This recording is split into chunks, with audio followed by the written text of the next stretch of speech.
Trey, he was in those DMs last night when Brown hit for a reason. By the way, I Googled Tinder book, and a lot of stuff comes up, and it was not that book. Yeah. It's a weird Google. You were trying to finish the other letters. Well, I was just seeing if I could see the spine of the book in a Google image search. Yeah. Dallin Cuff on the show today. Very good. Yeah, he was good earlier. Appreciate him being with us. Auburn wins last night, 99-81. Will set the table for Auburn at Florida, Alabama at LSU as the season continues on. But don't forget tonight down at Bartow Arena, number 20 Florida Atlantic at UAB. The Owls have never won at Bartow Arena ever. By the way, AK is 57-9 in Bartow Arena. So another big opportunity, national TV tonight on ESPN2, 8 o'clock for that game this evening for UAB. We'll give you the aftermath of that. Brown, save the Live PGA.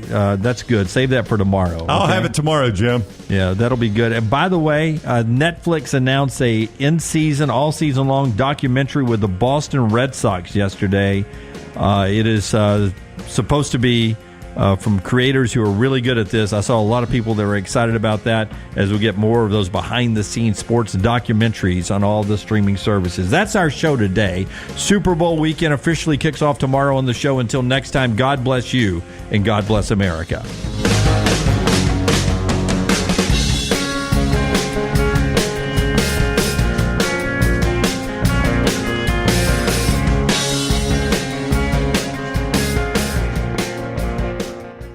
Follow Next Round Live on Twitter, Instagram, Facebook, and YouTube. The social media team at Next Round Live will share the latest interviews and videos from UAB, Alabama, Auburn, and campuses all over the college landscape. You'll also get the latest highlights and news from the Next Round Live Daily Show. Jim, Lance, and Ryan will share their thoughts, and remember, you can always see the old shows on the Next Round Live YouTube channel. Subscribe, like, and don't forget to comment. Turn on the notifications so you don't miss a thing.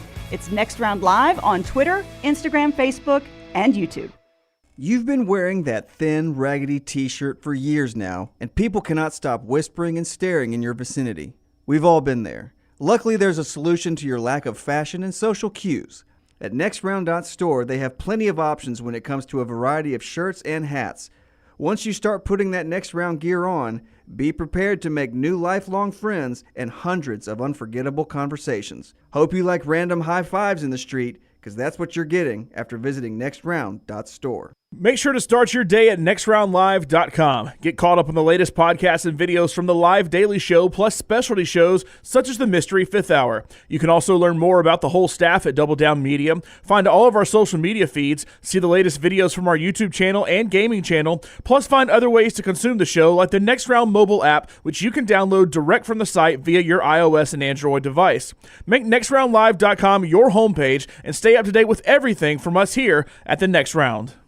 Hey, Ryan Brown here from the Next Round. Do you want to help pay for my kids' college and look great while you're doing it? You need to go to the Next Round store. Everything from hats to short sleeve and long sleeve t-shirts, sweatshirts, hoodies, zip-up hoodies, and much more. And we're adding new things all the time. Why would you not want to see my kids get a great college education and look great out in the public while you're doing it? Get the gear we wear all the time on the show, and there's only one place to get it. NextRound.store. That's NextRound.store. Follow Next Round Live on Twitter, Instagram, Facebook, and YouTube. The social media team at Next Round Live is dedicated to giving you daily news conferences and practice video from UAB, Alabama, Auburn, and around college football. Follow and compare to the sites you used to visit. You'll also get the latest highlights and news from the Next Round Daily Show. Turn on the notifications so you don't miss a thing. Next Round Live on Twitter, Instagram, Facebook, and YouTube. See more at nextroundlive.com. Follow Next Round Live on Twitter, Instagram, Facebook, and YouTube. The social media team at Next Round Live is dedicated to giving you daily news conferences and practice video from UAB, Alabama, Auburn, and around college football. Follow and compare to the sites you used to visit. You'll also get the latest highlights and news from the Next Round Daily Show. Turn on the notifications so you don't miss a thing. Follow Next Round Live on Twitter, Instagram, Facebook, and YouTube. See more at nextroundlive.com. Jim Dunaway, Lance Taylor, Ryan Brown, and Rockstar. Live from the Birmingham Racecourse Casino Studios, The Next Round presented by Bud Light, is on now.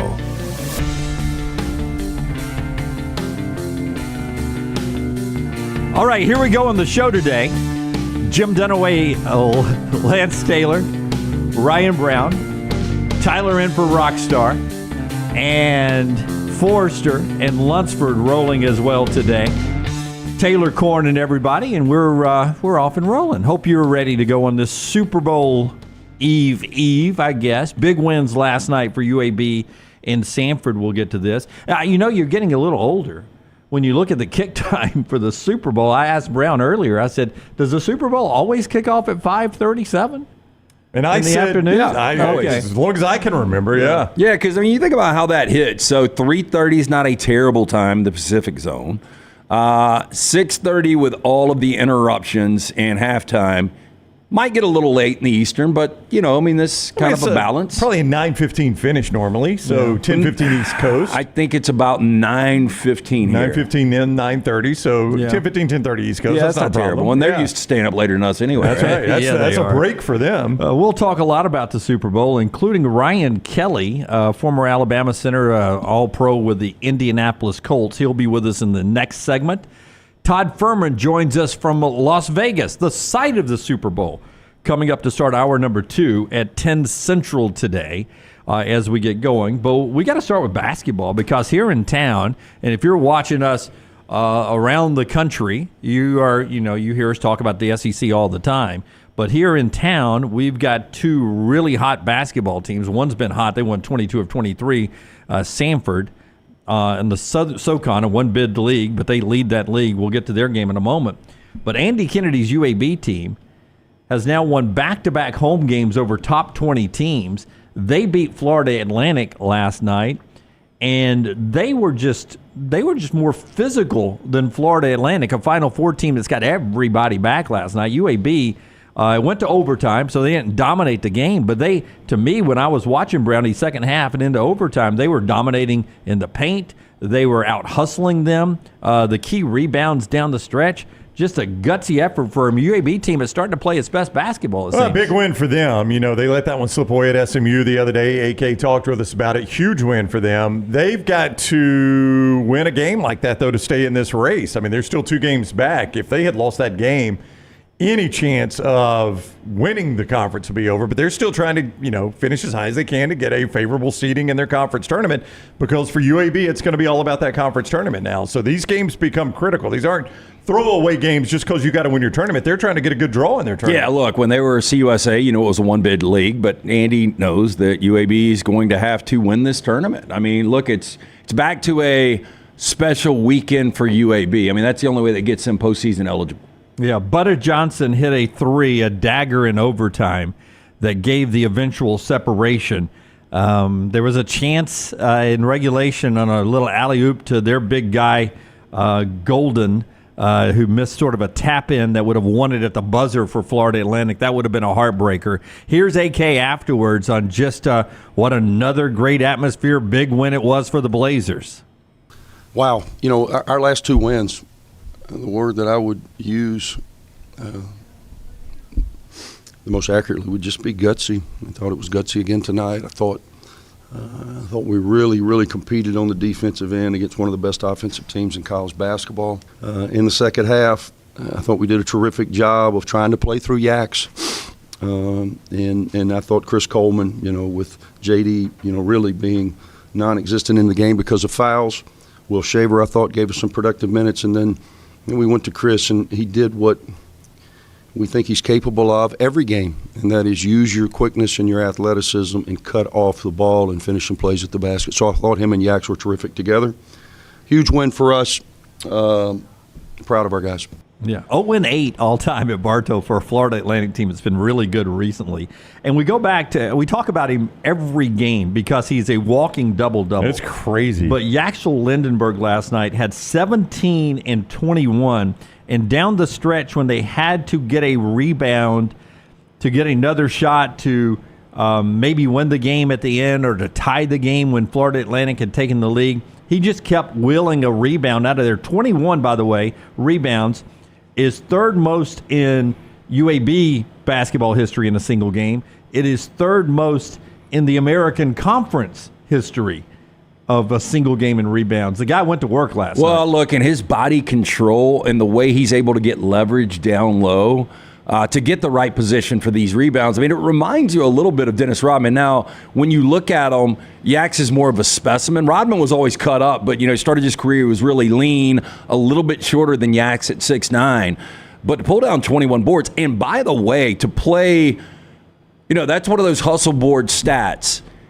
And to be able to log 45 minutes and still have the energy to pull down 21 boards, it's pretty crazy. And when they lost Trey Jemison last year, Brownie, I don't know enough to know that Yax was going to do this. I thought that was going to be a place that they may be a little weaker at this year, but they're actually a little better. And by the way, Trey Jemison right now is playing on the NBA level. He has moved up from G League and he's staying on the NBA level. So he has walked in and filled Trey Jemison's shoes and does it every game. Yeah, his last four, 23 and 16, 16 and 10, 9 and 13, 17 and 21. That's his last 4 games. That's crazy. That's absurd numbers. And the golden kid for FAU is a legit inside big man. I mean, he's a tough cover, and Yax was just faster than he was. He was Vladislav. Yeah. From the Russian. Yeah, I mean, look, Is he really, or is he like from Boca Raton? He's from Nalchik, Russia. I break you. Yeah. I mean, he looks Eastern European. He does. Western European. I just didn't know if his family had fled the communist country and come and started a tennis camp down in Boca. I'm a little surprised Florida Atlantic is not a little bit better. I mean, great win out of UAB. Don't want to take anything away from them, but this Florida Atlantic team, I guess, kind of snuck up on people last March. But, when you watched them play Illinois earlier this year, that game went to the wire. They beat Arizona. They beat Texas A&M handily earlier. You thought this was going to be a Florida Atlantic team that could maybe be a 3 or 4 seed this year. Yeah. Top 15-like team. So another good win for UAB. Here is Andy Kennedy on what Yax brings to the table down the stretch. And like what Brownie's talking about, he's a tough cover when this team gets to the American, when they get to the tournament, playing for that automatic bid. Yax could be the difference maker. It's amazing, and his kid. I mean, he got 21 rebounds against the top 20 team in the country. It's amazing, really. He's got a great nose for the ball. He's got good hands. He's incredible length, and he just seems to be a little bit quicker to the ball. Certainly not off quick twitch. He's not a real quick twitch guy. It's just understanding angles and timing, and he was fantastic. He was the best rebounder in junior college basketball. He's one of the best rebounders in college basketball, and he's still not as strong as he needs to be. He still doesn't understand everything that he will in time, but rebound translates. It really translates. He's a special rebounder. It really does, and he can make a living on that. Absolutely. There's a place for you. Go back and see Dennis Rodman, who really didn't have a great offensive game, right? No, I mean I think Rodman would have had a better offensive game, but he became so focused and so specialized on just getting rebounds that he cared more about playing defense and getting rebounds. Didn't really care about scoring, but he could have been a pretty good scorer. And was an enforcer, too. Yeah. I mean, he had that role on a team that didn't want Michael Jordan having to be the enforcer. Yeah. Oh, by the way, Yax looks like he could hold that end of the bar, too. Yeah. I'd take him in a fight. Yeah. Oh, I'm sure. Yeah. By the way, look at the points being. Yax had 17. Butter Johnson had 14. Eric Gaines had 16. Christian Coleman 14. Vasquez had 13. That's just a good win for UAB last night. If they play that well against anybody in the AAC when they get to the tournament, they could do that 3 nights in a row. UAB could be dancing. Samford held on to first place. It timed out really well. If you were at home with nothing to do on a Thursday night, just to sit back and watch Samford on I think, but were they back-to-back ESPN2? I can't remember if I changed the channel, got my clicker and changed the channel or not, but I watched them back-to-back.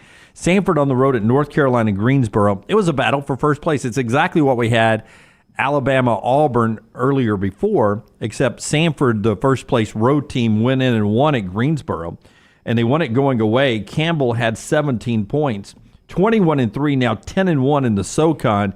Cut 5, if you will, Tyler. Bucky McMillan afterwards. He knows if you don't follow the SoCon, North Carolina Greensboro is one of those programs that is always near the top. One of those teams you got to beat. And now they got separation, a 2-game lead in the SoCon after Samford got the win last night. Here's Bucky. It's just a total team win, just a signature win for our program. They're such a tough team, and we know we had to at least match their toughness and physicality for 40 minutes. It's one of the best defenses there is, and they're always scrappy. When we play them, it's a war. And we had a great second half there, and I think that attributed to everybody coming in and playing a part. We won the second half 43-27 after being down by 7 the first half. So really proud of our guys, and that was a great one to get on the road versus a great team.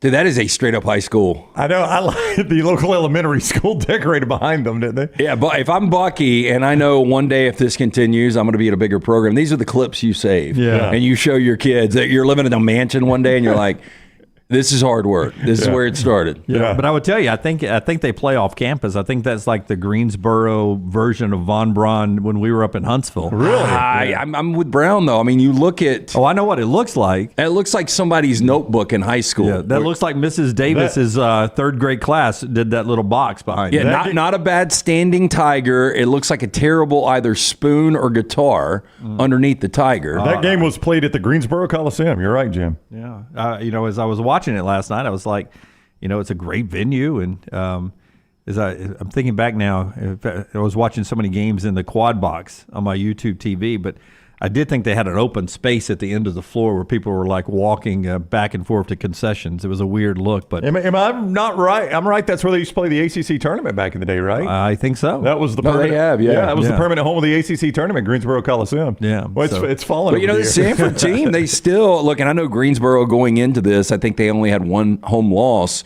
but Samford was a slight dog. We had them last night at Lance'sLog.com plus 1.5, and. Didn't look good in the first half. As Bucky said, they were down 7 at the break, but play a really, really good second half, outscoring the Spartans by 16 and en route to another win. And now they're sitting strongly on top at 10-1 in the Southern Conference. I had them at mybookie.ag last night. Wow. Had the landmine on them? 4 of 5 on my parlay, my 5-team parlay. Yeah, what does 4 of 5 get you? It gets you nothing. Gets you a deposit. If you play, if you go 4-1 straight up, it gets you a lot. Yeah, probably should start doing that more. 4 or 5 last night. I hit with UAB. I hit with Samford. Who else I hit with last night? Memphis over Temple. One other game I can't remember, and the one I lost, taking Brown's favorite basketball coach. I had Iowa money line to finish the parlay. Oh, you bet on Fran McCaffrey. I had Iowa what last a night miserable too. guy. Yeah. I'd rather lose than bet on Fran McCaffrey. I'd bet on Russia against Fran McCaffrey. That's right. That guy's miserable. They got 2 coaches that just seem miserable at what they do at Iowa. Yeah. I mean, Kirk Ferentz looks like he never enjoys anything. Yeah, but he seems like a nice guy. Fran looks like one of those guys that, I don't know. He looks like one of those guys. Yeah. No, he does. Fran McCaffrey looks like a miserable human.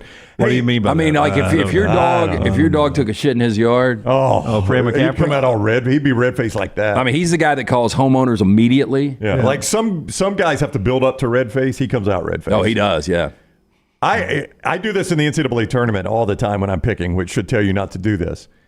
If you put UNC in front of any team, I feel like they're better. It's just because North Carolina basketball's so good up there, right? Right. Like UNC Greensboro, I'm like, oh, that's a good team. UNC Asheville. That's UNC Greensboro. UNC Asheville. It's UNC Greensboro. UNC Wilmington. UNC Wilmington. I mean, like you put that UNC in front of it, I'm like, oh, I bet they can play, man. Yeah. It's a good mid-major. They got UNC in front of their name. Jack State got a win last night as well. A little basketball. We'll hear about Alabama and Auburn going into their big weekends, coming off their battle back on Wednesday night. We'll get to that later in the show. It is Super Bowl week. Conversation about that, and then with Ryan Kelly coming up after LT tells us about our friends at Michelson Laser Vision. Yeah, hey, pre-inflation pricing right now from our friends at Michelson Laser Vision. If you've been procrastinating, thinking about getting it done, let 2024 be the year of sight. Again, it's been almost 21 years since I went in and got the procedure done. I had the 2200 vision. I was legally blind without the aid of contacts. Now 2015 vision, better than 2020. Make the phone call that I made, 205-969-8100. You can always go online, michelsonlaservision.com. When you call 205-969-8100, ask for Amy. She's going to schedule a hassle-free consultation. You've got zero to lose to find out if LASIK is right for you. 205-969-8100 or MichelsonLaserVision.com. Kaylor Beaver pitched a no-hitter for Alabama softball. Number 12, they beat Villanova in the opener 3-0. Auburn, number 19 in the country, opens their season today against number 23 Virginia Tech. Super Bowl weekend coming up, but that means last night was awards night in the National Football League. Lamar Jackson was the MVP. No surprise. Understandable. His second one. The biggest surprise, and we'll get to some of these, we'll get to Will Anderson and all that. The biggest surprise was Joe Flacco was your comeback player of the year. Should have been. Yeah. That was not the biggest surprise to me. That wasn't the biggest surprise to you? No. Because it's being played up. One of my newsletters had the headline, Leading Browns to Playoffs trumps basically a resurrection. Well, it does to me. I mean, it does. I mean, DeMar Hamlin didn't play. He did nothing. I think he had like 6 tackles the entire year. And a bad fake punt. And I am shocked. As much as I love the NFL, they are so politically correct. I am shocked they didn't let DeMar Hamlin win this. I mean, I am all about DeMar Hamlin not dying on the field. I am too. That's You're in favor of life. I am in favor of life. But old man Joe Flacco, I mean, what he did, or Baker Mayfield, it really should have been Flacco, Mayfield, Stafford, and then Dead Man Rising. Yeah. I'm glad DeMar Hamlin's alive. I think that's award enough that you get to live. Yeah. He did not play, so it's kind of hard to make him a comeback player of the year. Yeah, there was zero impact from DeMar Hamlin. Comeback. Except a bad fake punt. Comeback human of the year? Yes. Yeah, I mean, let's go DeMar Hamlin. Guy died on the field and came back. I'm all about that. But, I mean, Flacco literally played and drug a team to the playoffs as a backup quarterback. I think you're going to go Coach of the Year's the biggest surprise. That was my surprise. I don't know how you don't go to. And listen, I know you're going to the NFL playoffs with a backup quarterback. I get that. With the comeback player of the year and Kevin Stefanski. With the comeback player of the year and Kevin Stefanski. And I know this is voted on before the playoffs. Which I think it should be. And the only reason I say this is Lamar wouldn't have won the MVP. Pat Mahomes would win it Probably again. So, yeah. And I just think the sample size, I know you got to be able to get it done in the postseason. Lamar has yet to do that. But the sample size is 17 games. That trumps what happens in 1 or 2 games. But to go to the playoffs as a first-year head coach with a rookie quarterback is remarkable enough. And then they actually advanced in the playoffs. Yeah. And now, again, it was voted on before that, and I get that. It was. But more to your point is the organization that he took over had 2 picks in the top 5, top 3, top 4. One of them I know they traded for, but they were drafting low. The Browns were much further along in their progression. They were expected to have a better season than the Houston Texans in the job D'Amico Ryans did. If you had told me in the preseason Browns are in the playoffs, I would have said, yeah, that makes sense. Had you told me Nick Chubb gets hurt on the season opener and Joe Flacco finishes the season for him, I would have said, well, there's your coach of the year. Now, look, I'll admit that. But if you'd have told me at any point in the preseason the Texans go to the playoffs and advance, I would have laughed at you. Yes. With a rookie quarterback and a first-year head coach, that does not happen. Yeah. I mean, that's crazy to think about. Well, look, I mean, they had to throw him a bone, and the bone they threw him was Will Anderson, winning Rookie of the Year. Well, I mean, they had the rookie quarterback, offensive and defensive player, were C.J. Stroud and Will Anderson. And you got to throw pretty good draft when you win a Rookie of the Year on both offensive and defense. That is correct. You drafted correctly. That was a pretty good draft for you. Yeah, but realistically, somebody said Byron Young from the Rams should have wanted the 3rd-round pick out of Tennessee, and he was great, fantastic. Who said that? Somebody over in the chat. Kobe Turner should have won it from the Rams. Defensive tackle was unbelievable. Looks like not the next Aaron Donald, but the next maybe dominant young defensive tackle. He should have been better than Will Anderson? Oh, yeah. He was better than Will Anderson this year. He was. Yeah. I mean, you guys watch the NFL more than me. That guy was good. Now, he does benefit from playing on the same front as Aaron Donald. That does not hurt him at all, but that shouldn't be held against him. Yeah. He doesn't get many doubles. Is that what you're saying? Well, and I don't even know where Kobe Turner came in on this vote. I don't even know if he was second, third, I have fourth. not seen it. I would tell you, kind of like I would think Puka would have been second to C.J. Stroud. D'Amico was only missed Coach of the Year by one first place vote. Yeah. That's all that separated them. It was very, very close. I don't have the voting on the rest. Yeah, look, and Stefanski or D'Amico both did a fantastic job. If it would have been Deshaun Watson, I agree. D'Amico with a rookie quarterback, but when you've got an old man like Joe Flacco winning games, I mean that says a lot about your offense and Kevin Stefanski. It does. Christian McCaffrey was your offensive player of the year. Just in case you don't pay attention to the team, it's in the Super Bowl. 2,023 scrimmage yards for him, 21 touchdowns. Those were regular season numbers. He's been good in comeback wins in the playoffs. And then Myles Garrett was your defensive player of the year. I don't know what you can say about Christian McCaffrey. We're going to see what happens. I mean, he is obviously going to be a massive key on Sunday. Yeah. But this is his first Super Bowl, which is pretty incredible. Yeah, a great career, his first Super Bowl. But congratulations to Will Anderson, former Alabama guy, Rookie of the Year. But if you want any of the Rookie of the Year awards, I don't know if Forrester has this graphic or not, but Ohio State is the place to go. Look at this. 2016 Rookie of the Year, Joey Bosa. 2017, Marshawn Lattimore. 2019, Nick Bosa. 2020, Chase Young. 2022, Garrett Wilson. 2023, C.J. Stroud. Man, Ohio State can kick them You know out. what they've all got in common? No wonder they got all those national championship trophies. Yeah, I was about to say. Yeah. They don't have any rings. No national They titles. better win one in the NFL. I mean, look, one equates to a lot of cash, winning Rookie of the Year. Yeah. But if you ask these guys seriously, because these guys are all those guys are really good players, and they're all going to make millions and millions of dollars. I mean, the more important thing would be winning a national championship over Rookie of the Year. Yeah. I would agree, but I promote the heck out of this. This is nothing but recruiting right here. So Nick and Chase have a chance this weekend, right, to win a Super Bowl ring. But that whole slate, none of them have even won on the NFL level yet, right? Well, no, they haven't been there very long. Yeah. Well, Joey's been there since 2016. Well, I meant as a total, they haven't been there very long. C.J. Stroud's in his first year. Yeah, but Nick and Chase can do a little double dip right here. Yeah. They can change the ring total there in Columbus for those guys. All right, we'll talk to Ryan Kelly when we come back. He's got the scoop on the Super Bowl. We'll talk to him about what's happening in the big game coming up on Sunday. On the show that's being brought to you by our friends at Redmond Vodka, make yourself a Swifty Bowl cocktail this weekend. Yeah, hopefully you're not in my boat practicing the old dry February 9 days in. Who's counting, though? Pick up a bottle this weekend, or if you're out trying to unwind, you're cutting out of work a little early on a Friday, wherever you are, bar, restaurant, ask for it by name. If they don't have it, tell them to get it. It's available in 22 states. It's gluten-free. It's 8 times distilled. Fantastic local product. Ask for it by name. It is Redmond Vodka. Follow Scott Forrester on Twitter at Scott Forrester TV.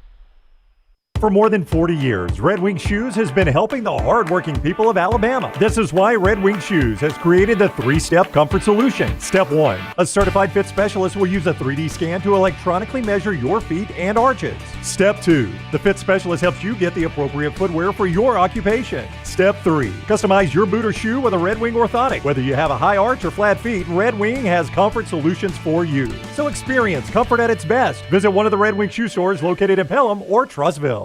Twin Peaks is the best in the game. Here, you're in the red zone for every college rivalry and divisional matchup all season long. On game day, you never have to decide which teams to watch, only what combination of bites, burgers, wings, and more to order. Plus, where else are your favorite draft beers always poured at a frozen 29 degrees? Only at Twin Peaks, the #1 sports bar.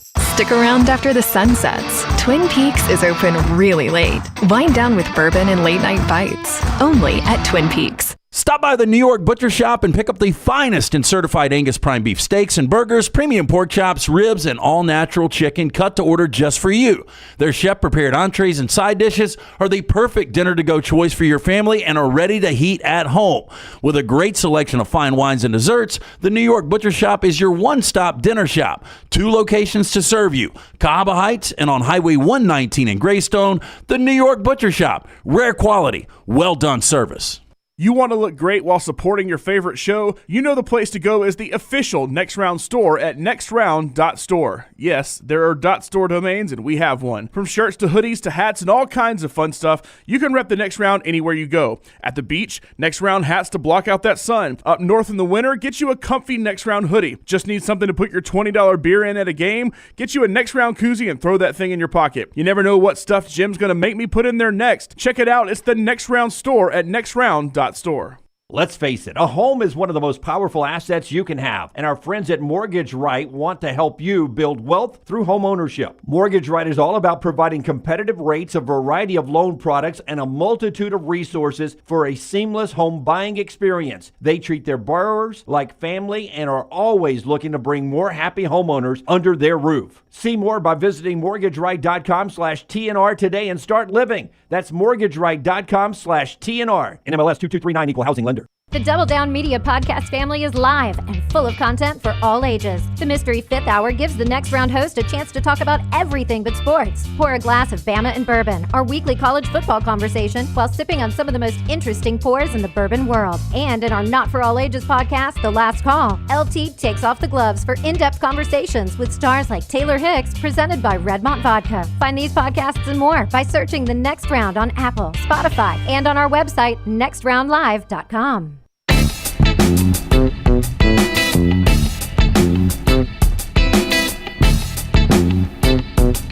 Hey, back with you on the next round.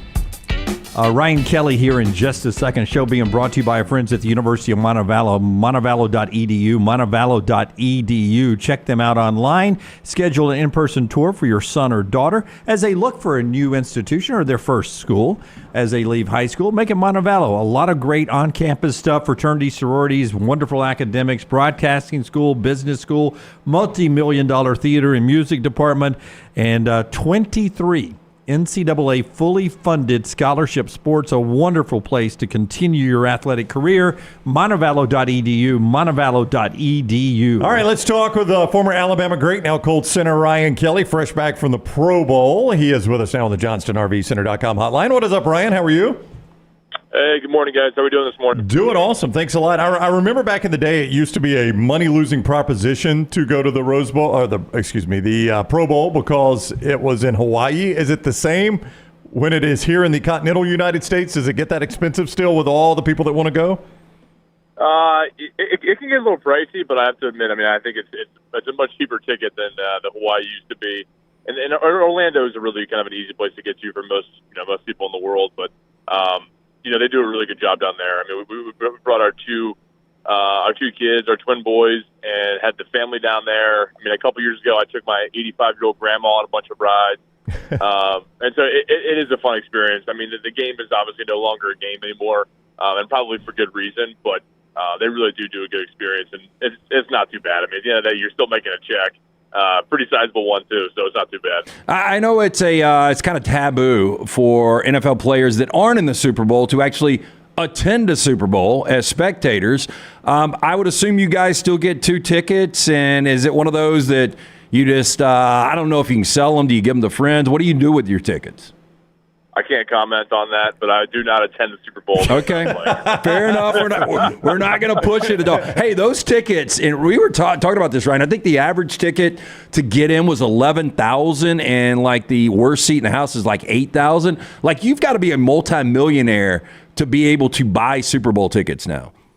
It's insane. I think I can't remember where I heard this at, but it was basically, the Super Bowl is not really for NFL fans because most NFL fans can't afford it. It's corporate suites, corporate tickets, and it just seems like at the end of the day, the NFL is the biggest sport, most watched. You look at Thanksgiving this year, right? It just blew out NBA, and so I think it is becoming.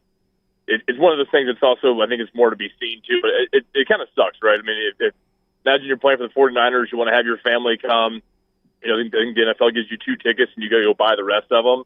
I talked to one guy a couple years ago who played in the Super Bowl, and I think he ended up breaking even by the time he paid for his family's hotels, all the tickets, and then whatever they he ended up losing the Super Bowl. So I think whatever it was, a couple, tens of thousands of dollars, right? He ended up breaking even. Which seems insane, right? You'd think that you're a player in the NFL, you should be able to get some decent ticket prices, right? But it's crazy out there.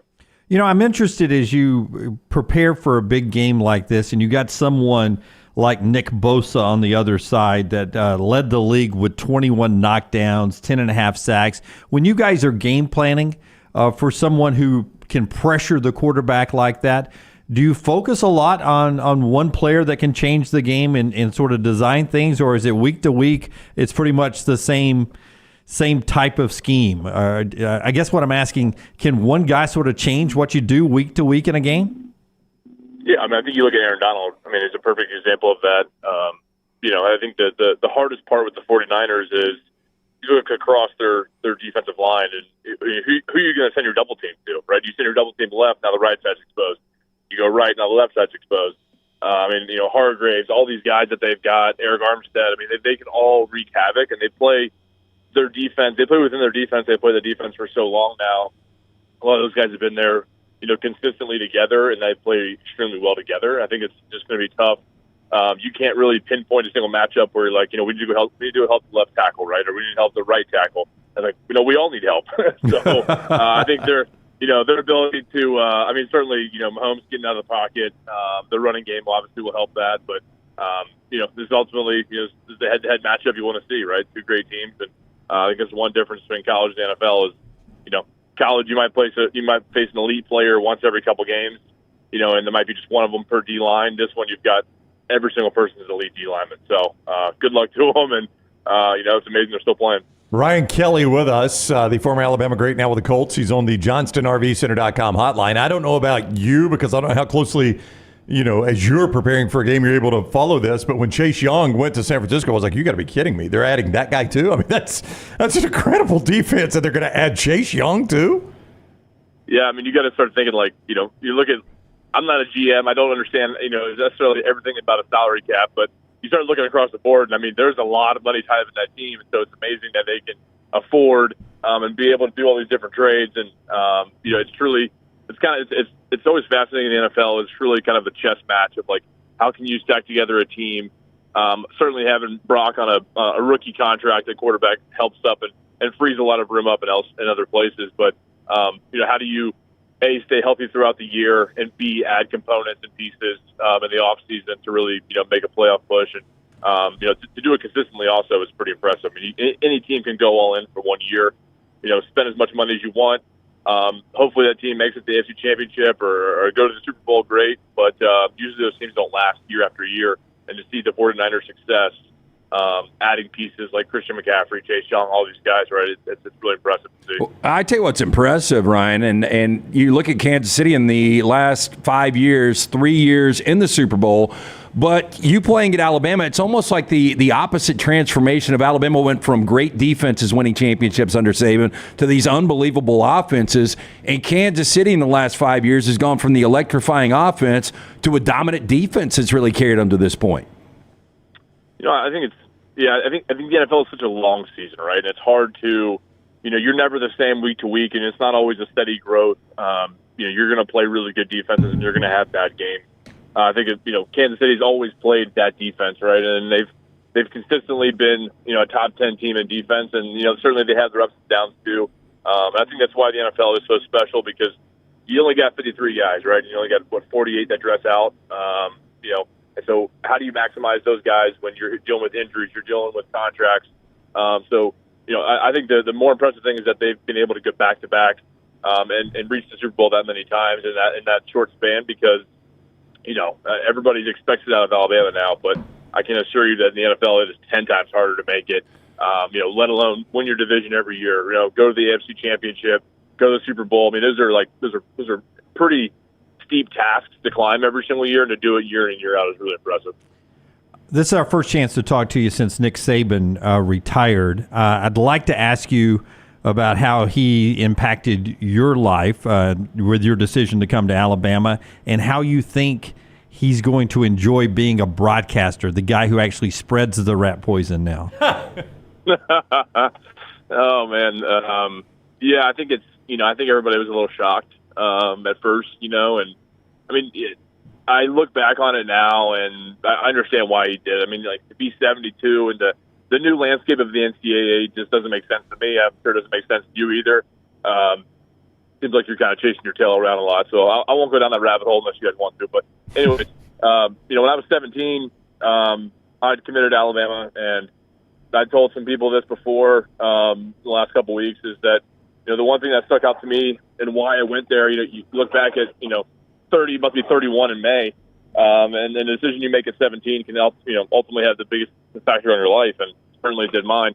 And I was having a lot of great offers come in, and this, that, and the other, visiting a lot of schools, and so I'll make it short. But the reason why I chose Bama was, I think, ultimately because Nick never promised me anything, and I think that was the most genuine thing that he could have done in recruiting. Was didn't hand me a national championship trophy and assure we're going to win one of these, and I'm going to start as a freshman.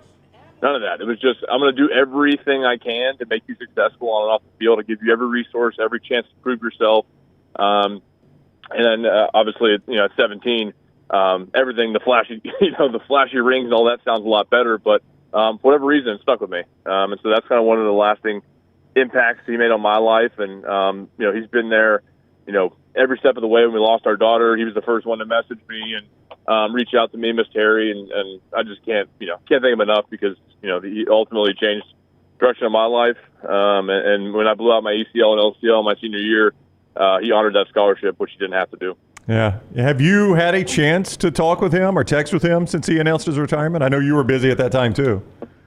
I've never had Nick's cell phone number. So I knew that's kind of one of the things that they were never going to hand out his number. If you ever got a call from him, it was always unknown, and I think that's probably for the best, is that his phone number is not reaching out there. But I'm going to send him something nice. I mean, he doesn't need anything obviously from me, but it just, the impact he had on my life, the things that, he instilled in me at 17, and he really gave me a chance to grow as a player, trusted me in my development, and told me to come back for my 5th year, which I did, and ultimately led to my success, now. So it means a lot to me. This is a very awkward situation here. I have Nick Saban's cell phone number. I could share it with you if you would like. I don't know how to do this, but I find it weird that I have his number and you don't. If you get it, Ryan, just make sure you tell him that Ryan Brown gave it to you. Don't do that. Don't do that. Hey, Ryan Brown is handing this out to anybody in Birmingham. Hey, and then Brown in turn will send out that you're looking to sell 2 Super Bowl tickets for this Sunday. Yeah. I can't confirm that I have them or I do not have them. So. And by the way, with him saying that now live on the air, I will promise you that number is going to be changed by the weekend. Oh, he's not going to answer it. And I would tell you, he can use something. If you saw his tee shot at the Pro-Am at the Waste Management on number 16 in the stadium hole, he needs a mid-range short game off the tee box right now. He shanked it to the right. So, man, that's surprising, because he is usually consistently straight. I can't speak for a short game, but there was a group of 4 of us that played in the A club outing right after we graduated, and Nick plays a hole with everybody. We get up there, all 4 of our tee shots. I mean, left, right, in the water. We're all swinging for the fences, right? I mean, in Saban, he's got that mystique. We're a little nervous on the tee box. He gets up there, 189, 200 yards right down the middle. Like, all right, well, I guess we're playing his ball. So then the next shot comes. Same thing, left, right. We're deep over the green. He puts it to 5 feet. He's like, he just looks at us with that Nick kind of smirk, like, y'all still need me, don't you? And it was pretty good. It was pretty good. Ryan, we can't thank you enough for the time. It is always a pleasure talking with you, and glad the family is doing well. All right, likewise, guys. You guys have a great weekend. All right, buddy. You too. Take care. Enjoy the game. Ryan Kelly, the Alabama great, now Indianapolis Colt great, with us on the JohnstonRVCenter.com hotline. Our friends at Urology Centers of Alabama bringing you the show today as well. UCA, 35 urologists on hand, 16 locations across the great state of Alabama. We all 3 will sit up here and tell you that staying on top of your health, early detection, so important. So important. And that includes your urological needs, from prostate health all the way to kidney stones. They'll take care of you with Urology Centers of Alabama. Go to the website, urologycentersalabama.com, urologycentersalabama.com, to schedule an appointment. Not to be the old man on the set again who said, man, do we always kick this thing off at 5:30 on Sunday? Right. I'll go this too. We're really paying $7 million for a 30-second commercial at a Super Bowl now. And sold out, by the way. And it's sold out. Sold out months ago. But $7 million for 30 seconds? I know I'm a horrible salesperson, but how do you get that back? Supply and demand. I don't know if you do. I don't know how many commercials they run in-game from kick until, all zeros on the clock.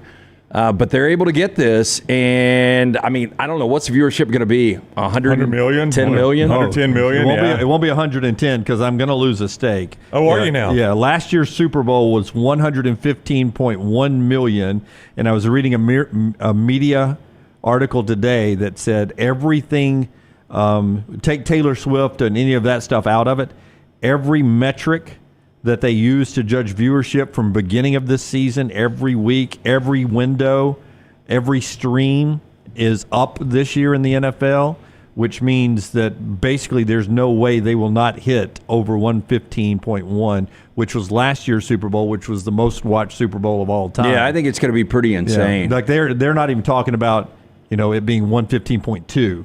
They're talking about this being a number that, I won't say they'll never break because they may trend up and break it the very next year, but it's supposed to be a wow number, which is why everybody had no problem paying $7 million for a 30-second commercial. Yeah, but what's a bag of Doritos? $4.95 for a big bag of Doritos? I don't know. My wife does. I bought a bag. I'll tell you.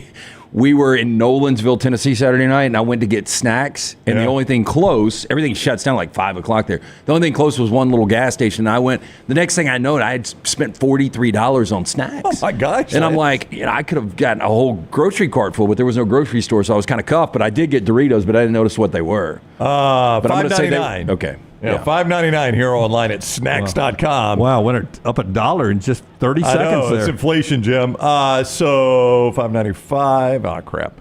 What'd you say, $7 million? Yeah, $7 million for 30 seconds. Hey, as you do that, Brown, it is a perfect storm for the NFL because you've got what is considered the great organization right now in Kansas City with the greatest player on the planet, and it's a polarizing team. A lot of people like them. A lot of people hate them.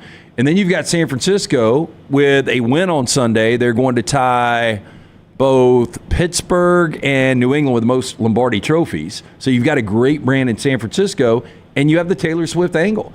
And it's a real thing. I got and you guys have probably seen this, Taylor's boyfriend shirts are out all over the place. Yeah. Well, I didn't send it to Scott. I should have.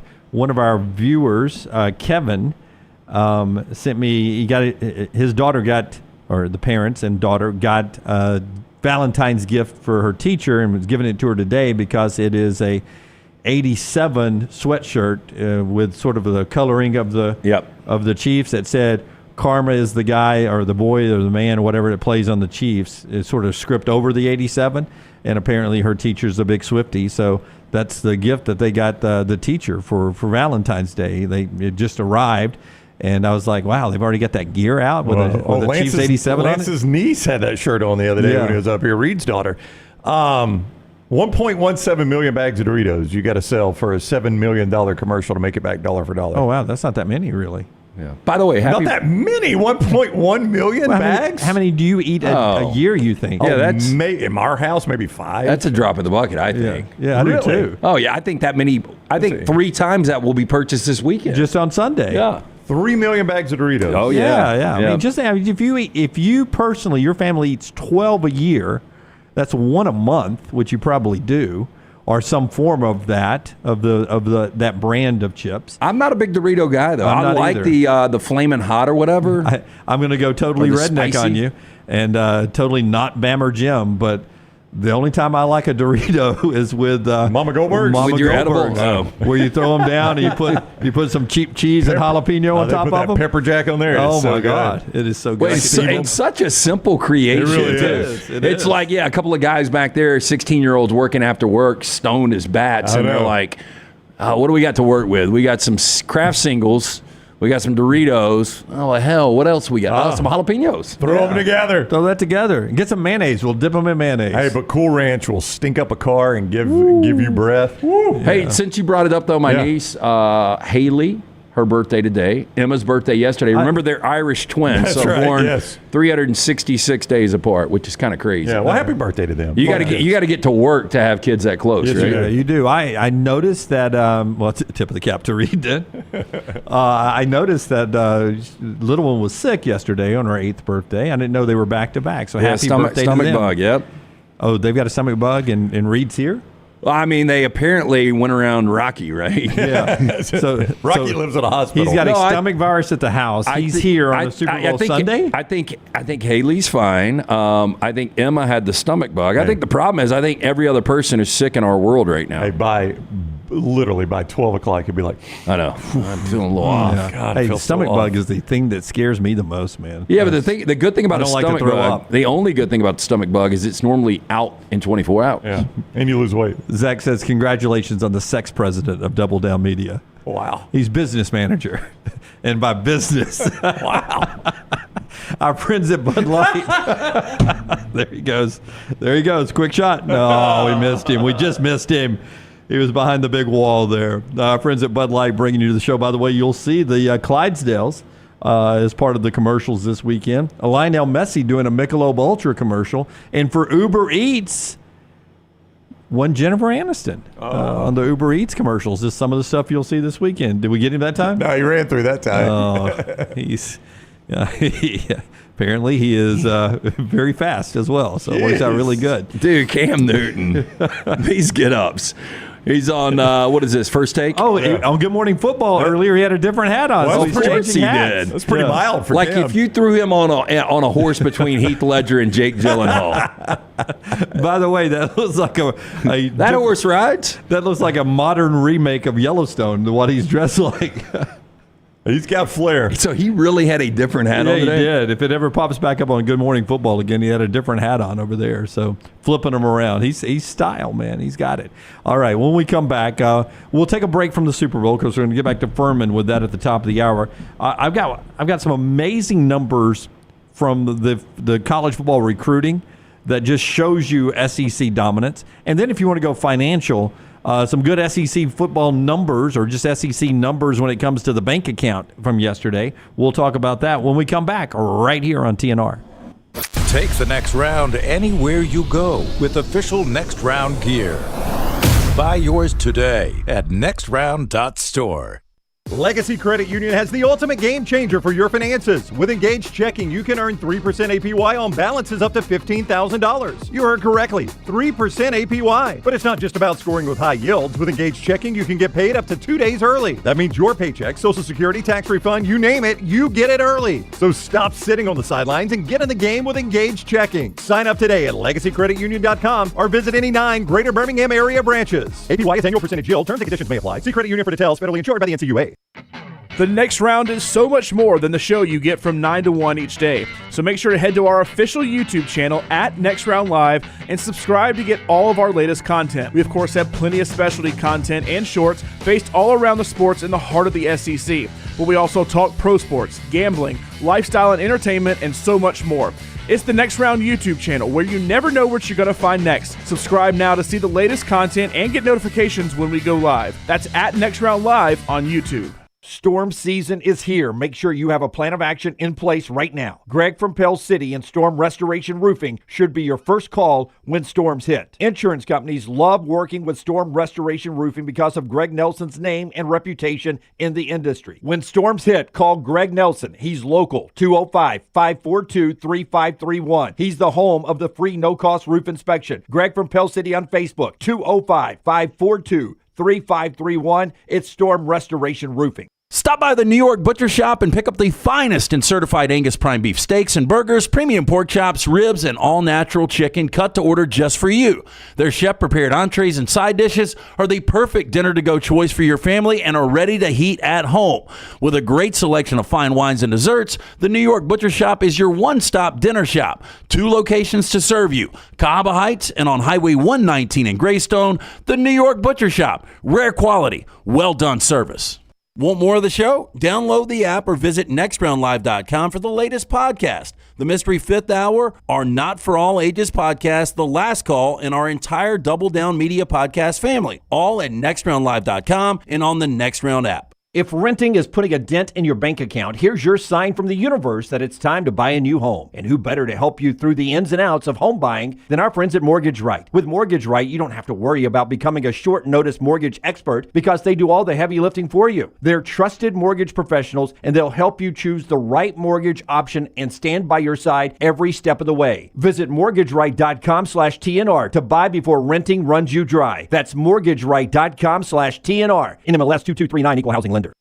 Twin Peaks is the best in the game. Here, you're in the red zone for every college rivalry and divisional matchup all season long. I mean, where else are the scenic views as good as your view of the game? Only at Twin Peaks, the #1 sports bar.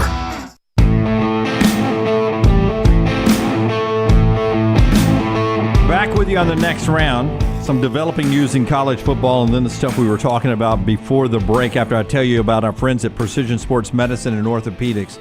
Listen, a lot of ways you can tweak something as you get a little bit older, guys. We all know that, right? Maybe it's a golf swing gone wrong.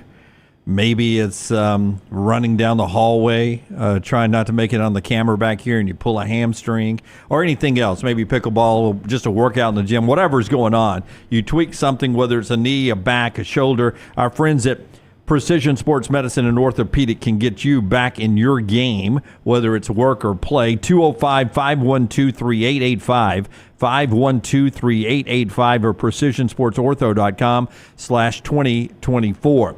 Find your provider today, and again, sports medicine from Precision Sports Medicine will get you and your life back on track. The number 205-512-3885 or precisionsportsortho.com/2024.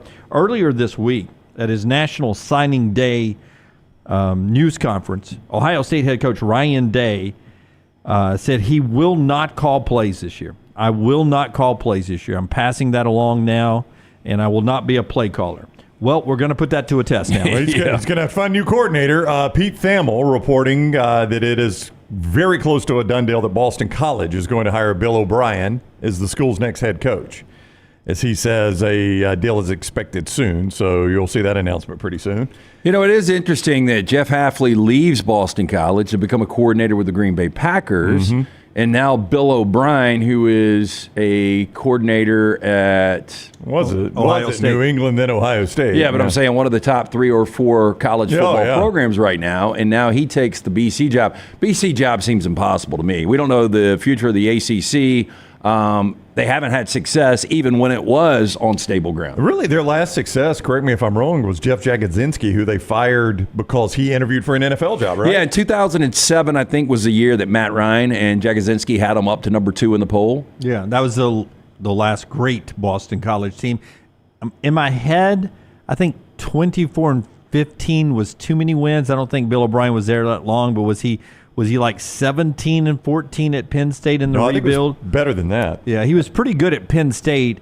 If he does those numbers at Boston College, if he just matches Penn State numbers at Boston College, could you see him getting into a better Big Ten or I doubt SEC, but a Big Ten SEC type job? Yeah, sure. Yeah, so I think that may be why. But it's just weird because Bill O'Brien, I associate him more with the NFL. I do too. And you would think with a lot of coaches taking a bigger look at the NFL based on NIL and transfer portal, that Bill O'Brien wouldn't want to get back as a head coach. Like, I think he would have more success being the offensive coordinator at Ohio State and then calling his shot again with the NFL. I mean, he won the South 4 times in Houston. Won the AFC South 4 did have times. an elite quarterback, though, right? But until he became the also general manager, his NFL head coaching was pretty good. Yeah, it's pretty good. Now, I'll tell you where it started. He never recovered from that collapse at Kansas City because he got fired basically midseason the next year. Yeah. That collapse at Kansas City was the end for him. I mean, they were up. Lance, do you remember, was it 24-0 they were up in Kansas City? It was 24-0, and they decided to do a fake punt. Yeah. And after that fake punt, it completely blew up. Yeah, but it just they melted. 15-9, by the way, at Penn State, to answer your question, Jim. You weren't far off. 15-9, yeah. We were 10-6 in conference. That's pretty amazing, really. We were on one of our national championship playoff trips when that Texan Chief game fell apart. Were we not? I thought I remember watching that at home. That was 2019. I was at a Globetrotters game 2019. On Samford's campus with Little Man. Yeah, you're right. That's random. 2019, we were at home. That was the Joe Burrow LSU. Yeah, I remember watching that at home, and that was just a complete meltdown, and he never recovered. Okay, here, this is just the National Signing Day. Just some numbers I have for you here. I told you Georgia, Alabama, Oregon, Miami, Ohio State, top 5. Auburn was 10. The SEC had 13 of the top 25 teams in recruiting on the 24/7 composite. 13 of the top 25. The Big Ten had 7 of the top 25. So that's 20 of the top 25 in those two conferences. The ACC had 3. The Big 12 had 1. And then there's Notre Dame 9th. So those are the conference breakdown. The ACC, by the way, did really well. They're all pretty high, Miami, Clemson, and Florida State, but the rest of the league not in the top 25. The Big 12 just had 1. That was Texas Tech at 24. Wow. Okay. Now, the SEC, 13 of, I'm counting Texas and Oklahoma in this now because they're coming into the league. So 16 teams, 13 of the top 25. Mississippi State just missed the top 25 at 28. Arkansas is at 31. And then that leaves just Vandy, who is 41. So the whole league's in the top 41. Just amazing numbers. 32 5-stars. 21 of the 32 in the SEC. 5 in the Big Ten. Now that changes now to 20 in the SEC and 6 to the Big Ten when you put Julian Sand on the Ohio State roster. 3 in the ACC, 2 in the Big 12, 1 at Notre Dame. So the talent continues to pour into the Southeastern Conference more than any other league combined, really. I would like to know, I don't know how I'd word this, but I guess the percentage of those players that signed with SEC schools that were in the SEC states. See what I'm saying? Yes. I don't know what you would guess the percentage of those 5-stars that were from SEC states. So if I just pull out the T-shirt, y'all can have the rest T-shirt, That's right, and we just use that map. Yeah. Oh, it's 85, 90%. It feels like 85 or 90%. I mean, because outside of California, because we're including now that you've got Texas, you got 2 teams in Texas now. So yeah. I mean, that to me, so that's the advantage the SEC is always going to have. Right. I don't know that that's ever going to change. In fact, I think it's only going to get more of an advantage. Virginia and up the Atlantic coast is starting to give you a little sneaky good, some 5-stars up there. You can occasionally get a player or two out of Maryland. Maryland's produced some guys. I mean, Tyler Booker, our buddy Tyler Booker, is from Connecticut. Now, he played at IMG, but he's from Connecticut. Mika Fitzpatrick's a Jersey guy, I believe. Yeah, so, I mean, you can occasionally get them, but if I just recruited the SEC footprint, I could build a national champion every year. Yeah. If that's the only, I never even left the South. Yeah. By the way, Georgia's the highest ranked SEC. Of course, Bama's 2. Oregon's the highest rated Big Ten at number 3. Ohio State is 5. Miami's the highest rated ACC at 4. And I said Texas Tech's the highest rated. Boy, Cristobal better start winning some games. He does. He's got to. Beat all 18 Yeah, but this goes back to Oregon. Like, we heard the same things with Cristobal at Oregon. Yeah. You know, no, 100%. Yeah. I mean, he could recruit there too, right? He won more there, but he could recruit there just like he is in Miami. I wonder, look, and I know he's a South Beach guy and he's got a ton of ties down there, but you wonder in retrospect if he would have rather stayed in Eugene.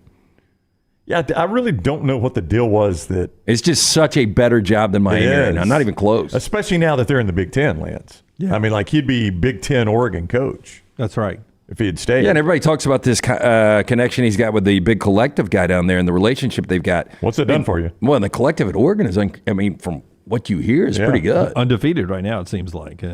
Off the field, not on the field. Oh, by the way, the SEC fiscal year closed, Brown, $51.3 million per team was the check this past year. I had an idea. That they're making next round money now in the SEC. I mean, yes, they are. But I had an idea. $853 million was the revenue. So roughly, if you just shaved off $70,000 per school and put it in a pool, and it would be even less now with the more teams coming in. Of course, those numbers will go up, but that's $1 million. And if you just said everybody that attends an SEC football game is in a drawing or a basketball game for $1 million, what would your attendance be like? Like all you got to do is go to a game and you're in the drawing. And somebody's going to win $1 million. One time at the end of the year? Yeah, one time into the year. We're just every school's going to throw $70,000 in the pot. They won't miss $70,000. And we're going to give $1 million to one person that was at an SEC game. Really, they could do it $1 million a weekend. Oh, they could. That's a lot of money. I don't know what the overall attendance is. I mean, it would grow. But that is going to be lottery-like. Yeah. I mean, obviously it is a lottery. Yeah, it's a lottery. But I'm just saying, I mean, your chance is 1 in. Oh, yeah. But, I mean, crap, I go to a football game. Best case scenario, I'll work and win $1 million. Worst case scenario, I take my family to a football game. It'd be a neat little thing, but do you think that would be the difference in you deciding to drive to Coleman Coliseum on a Tuesday night? Yeah, but just think of what it would do to your point if you did carry it past football and men's basketball, and now we get to baseball, softball, track, whatever else is going on, that those lottery weekends would be a little bit better. Even more, the way we do the pick 3, the more games you go to, the more chances you have winning, right? Like if you buy Alabama season tickets, well, guess what? Another ball in the bucket, baby. Right. Another ball in the bucket. Todd Ferman joins us from way out in Las Vegas, home of the Super Bowl this year.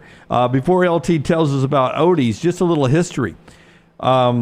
6 years ago, Las Vegas was the only legal place you could bet on the Super Bowl. Just 6 years ago. Wow, that is crazy. Now to we're think in about. 38 states. And apps, well, those have to be in legal states, but still, yeah. It is embarrassing that Alabama has not gotten on board with this. We will be the last, by the way. I love our state. We are so archaic, though. We will be the last to jump on board of this billion-dollar industry, and everybody out there watching will have some sort of wager on this game. And then there is the fact that, and you remember it in the news headlines, I can't remember what year it was, but the NFL turned down, Las Vegas had paid for a 30-second commercial in the Super Bowl promoting Las Vegas. Yeah, just tourism. And the NFL said, no, we cannot run that during the Super Bowl. Right. Now they're hosting the Super Bowl It's this been a heck of a weekend. turn. Now they're hosting it. Tell us about our friends at Odie's. And trust me, if that would have been capital M million instead of billion, we would not be having the Super Bowl in Las Vegas this week. It's all about the cash, and I disagree, Leaf Blower. Utah will not be the last. They made, what was the year, 2000 for the Winter Olympics? They made a lot of amendments on some of their laws just to get the IOC to come into Salt Lake. Interesting. Yeah, so I think Utah will go before Alabama, unfortunately. Who am I telling us about? Odie's, yeah. So live music here this weekend, Friday and Saturday night. Both locations, the original in Crestline, the newest location right there in Homewood, Edgewood, the corner of Oxmoor and Broadway. Stop in, see Will Haver and that great staff at both locations. Enjoy incredible food from Rodney Davis, award-winning wings. Try that chili. You're going to absolutely love it. Ice cold beer buckets full of the Bud Light. Stop into one of those two locations this weekend of Odie's Tavern.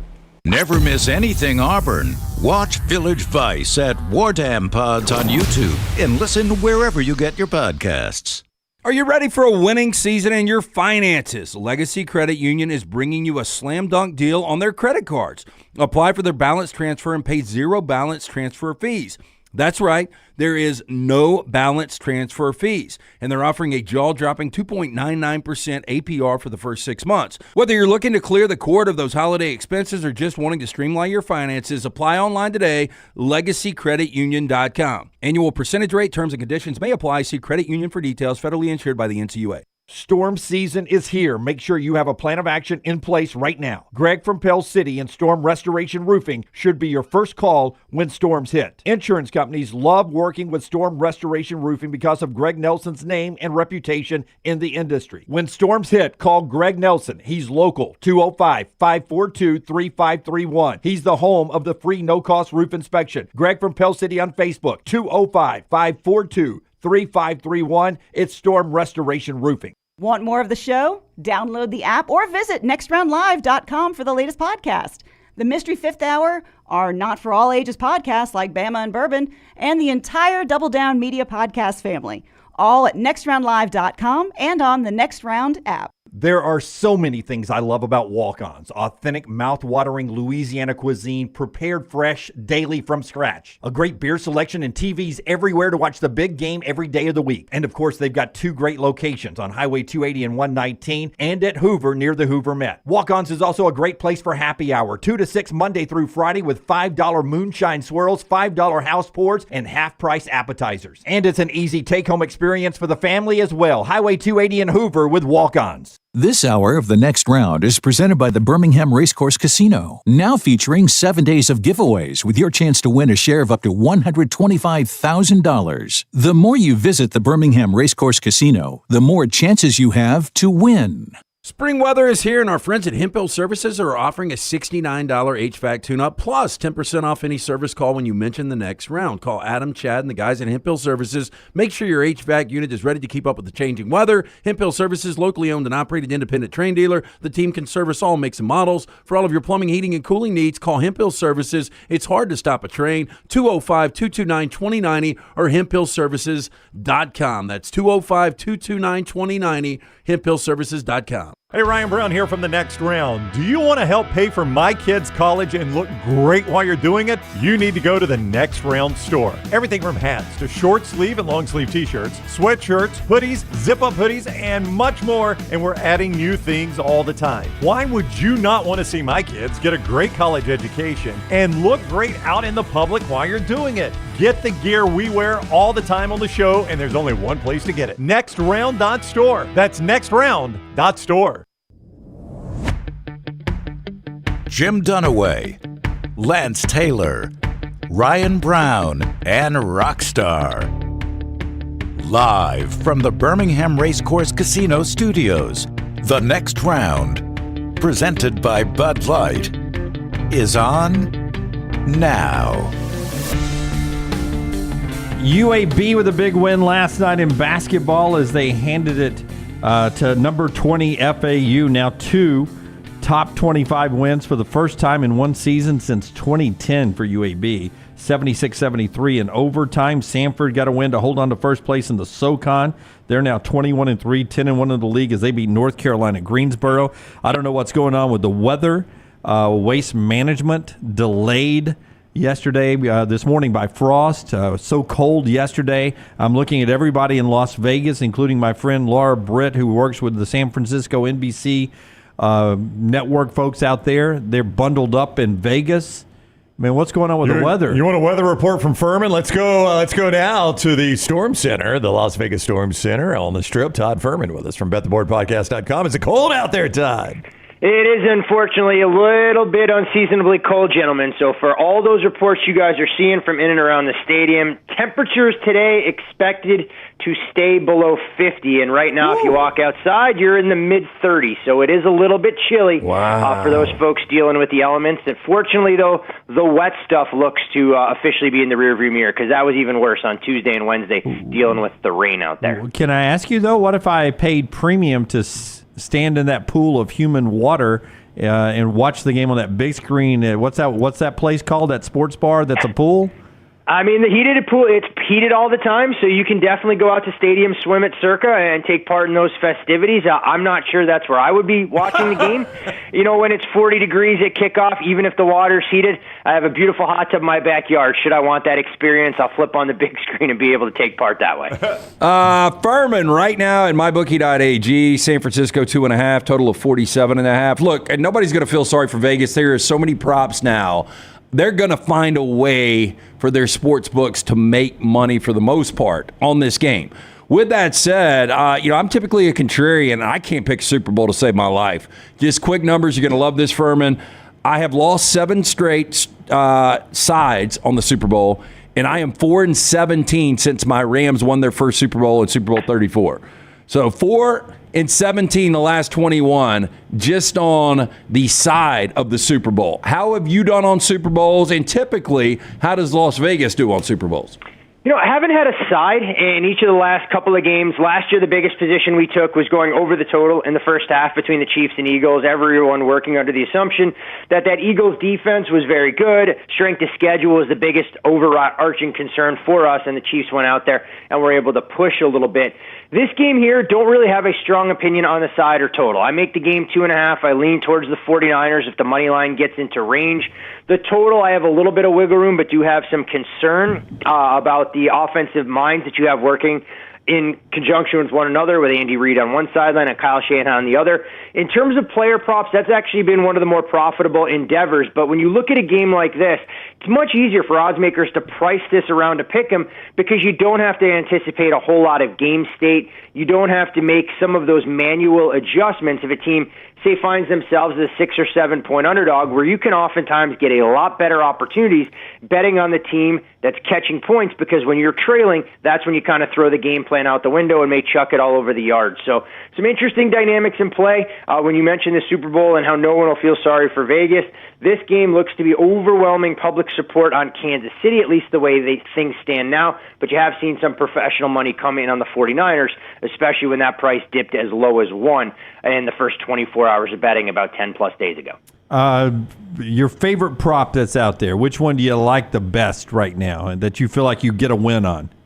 So for me, I've have decent exposure to Brandon Ayuk, under 4.5 catches in the game when you look at his matchup with L'Jarius Sneed. I think Ayuk can have 1 or 2 big catches in the game, but I just don't really see a path for him to be a high-volume receiver. I think that's a responsibility that'll fall much more on George Kittle and Deebo Samuel. And working from the thought process that I think the 49ers can play with a rare lead this postseason, I, of course, think you're going to get a steady dose of Christian McCaffrey as well. So when I'm looking at some of the passing props out there, would lean under on Brock Purdy attempts, but Ayuk under receptions is one of the stronger positions I've taken so far. You know, when I went through these props, Ferman, the one that really jumped out to me, and Christian McCaffrey obviously led the NFL in rushing yards, first rushing champion to be in a Super Bowl since Shaun Alexander in 2005, but his rushing yards are posted at 90.5 in most shops right now. And the interesting thing is Kansas City has not allowed a 90-plus yard rusher in 15 straight games. This kind of tells me McCaffrey's going to have a big game. When you look at Christian numbers, that's more or less in line, LT, with where they've been all season long. So books don't want to try and get themselves painted into a corner with a marquee player like that. So while you look at Kansas City's run defense, and I think their demise is greatly overrated with how they've performed down the stretch, it's part of the reason why the total actually opened a touch higher, and you've seen some undermoney come in on CMC from 92.5 on down. Then you look at the rushing receiving, and I think that's the $100 million question. When you have a weapon that's as dynamic as Christian McCaffrey, who's going to get his touches, does Kyle Shanahan look to isolate him in space and get him the ball as a receiver, or will he carry the ball the majority of the time between the tackles? When you look at the rushing props in general, one of the other things that has kind of happened at the same time is you're seeing Deebo Samuel get bet over his rushing total. That number opened as low as 13, some books as high as 17.5. And with 2 weeks to heal up, that shoulder looking to be a lot healthier, I think he could be a guy that may get 5 to 6 carries and provide some of those matchup concerns for a Kansas City defense. If you split Christian McCaffrey out wide, where do the linebackers go? How do the safeties come down in the box? And I think those two, I'm not going to say interchangeable pieces, but wouldn't be surprised if Deebo cuts into some of the rushing workload and Christian McCaffrey eats into some of the passing workload. Todd Ferman, BetTheBoardPodcast.com, BetTheBoardPodcast.com for all the Super Bowl and college hoops games and NBA and hockey and NASCAR and all of that. BetTheBoardPodcast.com. He's with us on the JohnstonRVCenter.com hotline. I want to preface this question by saying I am not in on the conspiracy that Kelsey and Swift are a setup by the NFL. That said, Ferman, I can get Kelsey as the game MVP for as high as plus 1,400 right now. That's an interesting play right there. You know, and that number has come down a little bit. I think a lot of folks think if Kansas City does win the game and it's not Patrick Mahomes, Travis Kelsey will have to have a big day. For me, I just think when you look at the Chiefs and the way this team is built, that unless Patrick Mahomes goes out there, throws for 135 yards, and it's Isaiah Pacheco going absolutely nuclear, it's going to be extremely difficult for Kelsey to get the award unless he ends up with 3 touchdowns or some ridiculous type performance. So I think there are other ways to attack his stat lines instead of betting him for the MVP, because the league is always going to lean towards the quarterback. We've seen the quarterback take home the award the majority of the times. And when you look at when Julian Edelman won from the receiver position, you know, nobody else really did much in that football game. So I would be much more inclined to look at Mahomes if I was trying to make a case for a Chiefs MVP. But I think the 49ers are interesting in that market because Brock Purdy doesn't have to go out there and be the best player on that roster offensively. You could see a big game from Deebo Samuel, a big game from Christian McCaffrey, and it would still create a pathway to San Francisco finally breaking through and winning the 6th Super Bowl in franchise history, something that they've been trying to do since 1994. I'll admit I should know this. Is that media voted the Super Bowl MVP? So they've changed it, and that's part of the reason that the Kelsey number has come down. So most of its media voted. The league really pushes for media personnel to get that vote in by the 2-minute warning. Yep. But the other component that they've added, apparently the fan vote is now worth 20%. Now what that actually here's the thing, guys. What that actually looks like with the special sauce. I mean, the NFL doesn't have to reveal the whole voting process. Right. But that's part of the reason that you've seen that Kelsey number come down, because if you find yourself in the dark web and you go into some of the message boards, there are a lot of Swifties out there figuring out how they can stack the ballot box for Mr. Taylor Swift. Oh, it's easy. I just know where my money's going now. MyBookie.ag. Once that 20%'s open to the vote there, come on right there, because you know Karma's the guy on the Chiefs. We know that, right? I'm interested about Nick Bosa, and do you have any prop numbers on Bosa and how he could impact Patrick Mahomes in this? Do you like a play on a number of sack totals? Do you do knockdowns? How can we impact that? When you look at the sack total, 4.5, kind of the consensus number, you do need to lay a price to go under. What's interesting about this is Bill Vinovich, the head official on the game, not exactly known for calling a ton of holding penalties. When you look at his track record, granted, it's going to be an all-star crew, so a little bit different than during the regular season. So that's something that could work against a big accumulation of sacks if they're going to allow the clutching and grabbing off the edge. Nick Bosa's numbers, if you're looking at the half-sack prop, you can find him right in that plus 160 range, but do shop around. I mean, these are some of the props that are going to be very differently priced based on your preferred sports book in that regard. And when we look at Nick Bosa tackles and everything else there, over under a half on the assisted tackles and 1.5 total tackles, while people think, well, that's not a big number, Bosa's not exactly a key cog when it comes to getting involved in the run game. His primary job is to generate pressure, get upfield, and get Patrick Mahomes off his spot. Ferman, I think one of the more popular props with the public backing Kansas City is going to be Brock Purdy over the half interception. But the fact of the matter, there should have been more interceptions maybe, but in 5 career postseason starts, he's only thrown 1 pick. Well, that's, an interesting one, and we actually have seen it take money. He opened right around even money in terms of throwing interception. That price has drifted out in that minus 115 range.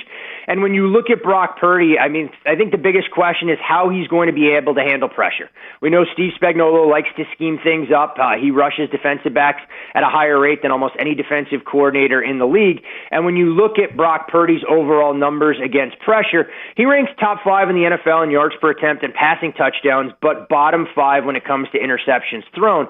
So it's a lot of feast or famine type approach, and it'll be a question of if he has to deal with a little bit of adversity, how that'll go. So I understand the sentiment in terms of why the yes is getting bet there, but it will be interesting if the Chiefs can capitalize and get him off his spot. When I'm always a tails guy. Let me rephrase. When I call the coin toss, I like to call tails.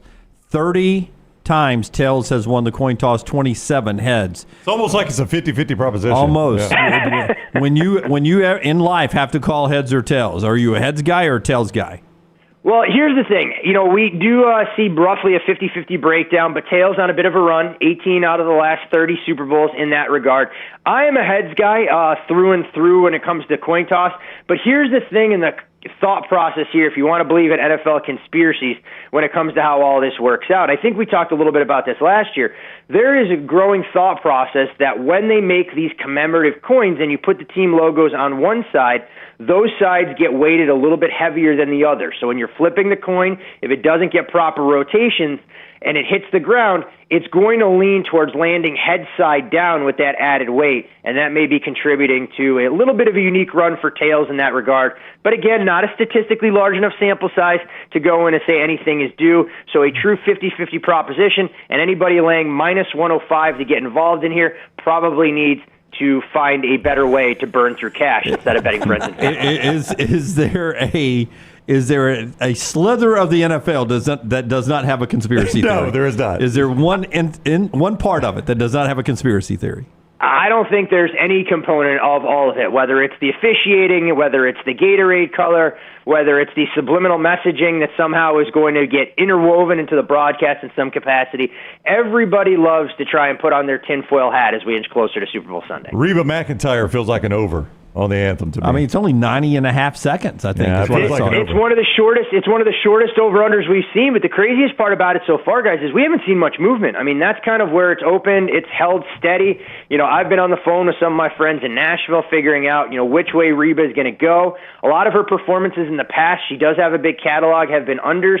But look, if it's me and I'm out there in the Super Bowl, I'm milking this damn thing for 5 to 7 minutes. I'm enunciating every word. So if they ever allow me to sing a national anthem, guys, we'll be able to max bet the over, and I'll drag the hell out of that thing so everybody can catch their Hey, am I wrong, though, Ferman, that you can get 9-1 if she omits one word? Yep, but the always difficult part in some of that is the official grading because, as we've all known, dealing with some of the sports books in the past, sometimes it's how you carry out a word, the pronunciation, omission, if you hold on to that final note too long. So the anthem is one of those gray areas, much like the Gatorade color, that unless I know rehearsal has gone well over or well under, the last thing I want to do is be sitting there with my stopwatch trying to debate with sports books that 1/10 of a second parameter that I should be getting payment into my account. Yeah, but she speaks like we do, so omitting a word is not that big a deal. That's right. That's Southern. Hey, look, it's the southern flair that she may want to try and incorporate in there with the country twang to go along with it. All right, he is Todd Ferman. Go support him at bettheboardpodcast.com. He covers all the games there, bettheboardpodcast.com. Follow him on Twitter, at Todd Ferman. Thank you very much for the time, Ferman. Enjoy the game. You got it, gentlemen. Best of luck. And remember, LT, you're always due. Just keep firing, my friend. Right. We're going to exercise the demons here in a little bit, Ferman. I feel good about this one. Good luck this weekend, boys. See you, buddy. Take care. Ferman with us on the JohnstonRVCenter.com hotline. What if she just came out and Reba now? Yeah. What if she just came out and went all Southern? Oh, say, do y'all see? Our friends at Storm Restoration Roofing, Greg from Pell City, will get on your rooftop right now and give you a free, no cost, no obligation roof inspection. Spring storms are coming. You've had a hard winter there. All it takes is one loose shingle to make a water entry port on your roof. So you got to get it inspected every now and then just to make sure water's not flowing in and causing damage up top. Greg will do that for free, no obligation. Call him up this number, 205-542-3531. 205-542-3531. A-plus rated with the Better Business Bureau. Storm Restoration Roofing is locally owned. Greg and his wife have owned it now for over 20 years, and you can take care of your roof, whether it's a roof replacement, repairing storm damage, or just that inspection. 205-542-3531, or look him up on Facebook, Greg from Pell City, Storm Restoration Roofing. One interesting note about this game involving Kyle Shanahan, and across the board, we all respect Kyle Shanahan. Right? I think he's the best play caller right in front of Sean McVay in the NFL. Wow. High praise from Lance. His winning percentage as a head coach is .727.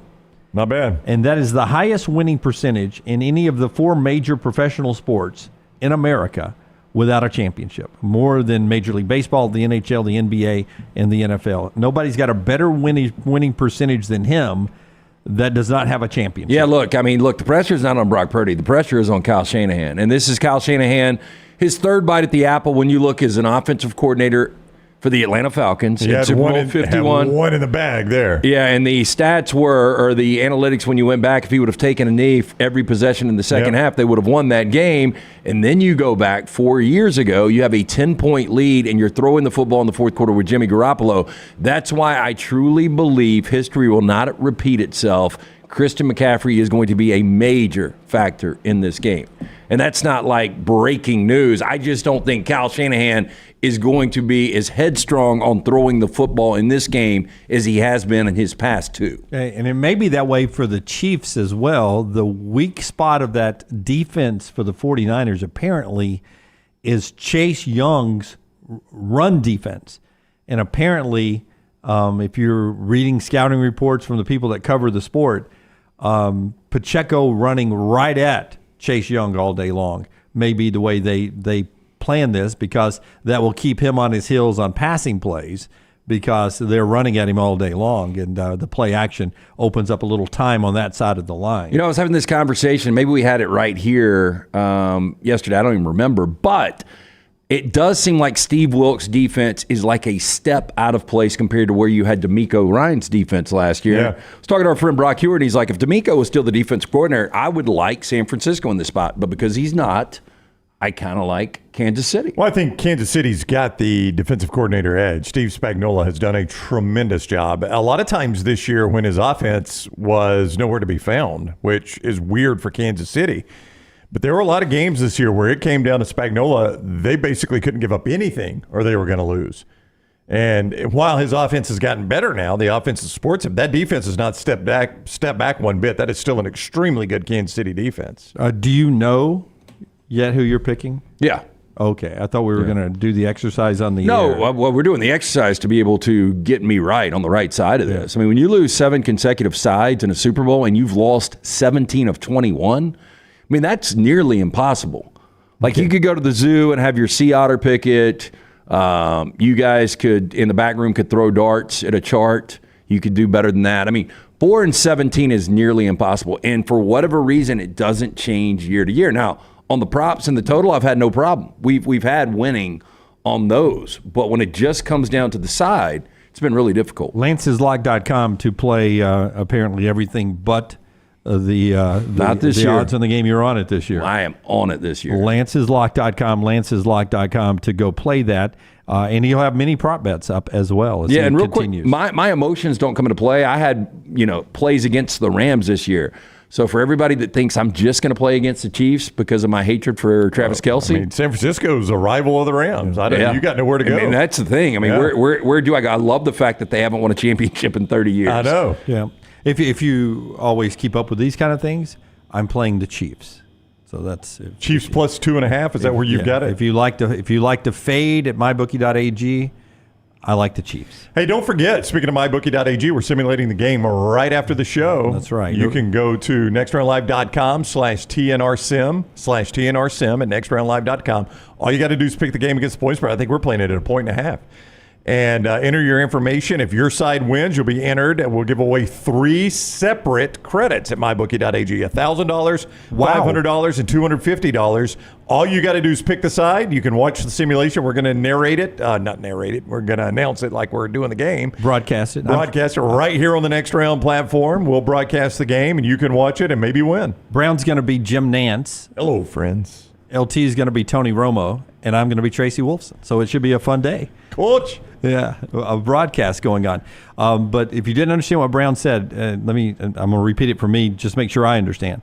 So if I go to what website? Nextroundlive.com/TNRSIM, TNRSim. Okay. And then if I'm the winner there, I get a $1,000 credit at mybookie.ag. You could, yes. All you got to do is pick the side. Anybody that's on the right side is in the drawing. We'll draw for $1,000, a $500, and a $250 credit at mybookie.ag. And that's free money. Then Madden's just going to simulate the game. We're going to sit there and watch it this afternoon if somebody's winning. There is a link in the chat room if you're watching us on YouTube. Go over there and just hit that link. G. Kerbo's right. Who's going to be Gene Steratore for the bad calls? Hey, the way our Madden is going, we might need Gene Steratore. Taylor Corn's going to come in and explain what happened. With Brown's lack of respect to Doritos, our friend Mark, who's been in the food and beverage industry for forever, said Doritos sells 1.13 billion bags each year, $6 billion in revenue. That would be 3 million bags per day. He said they can afford the $7 million. 3 million bags. You were worried about how many bags? Well, I said they had to sell 1.2 million to make their money back. Yeah, they do 3 million a day. Well, they're already doing that. They got to sell an additional. You guys tell me any convenience or grocery store you can go to where you're checking out where you don't see Doritos everywhere. And here I was, the idiot that was doing the math of like, Brown, just think if your family by itself did 12 a year. 1 a month. And they're doing 3 million I do a like day. those sweet, spicy chili ones. Have you had those? Yeah, I don't really. I mean, I don't love Doritos. The Cool Ranch are awful. We will continue the conversation. 4 down still to come. We got trash in about an hour. Join us right before trash because LT's got something cooking.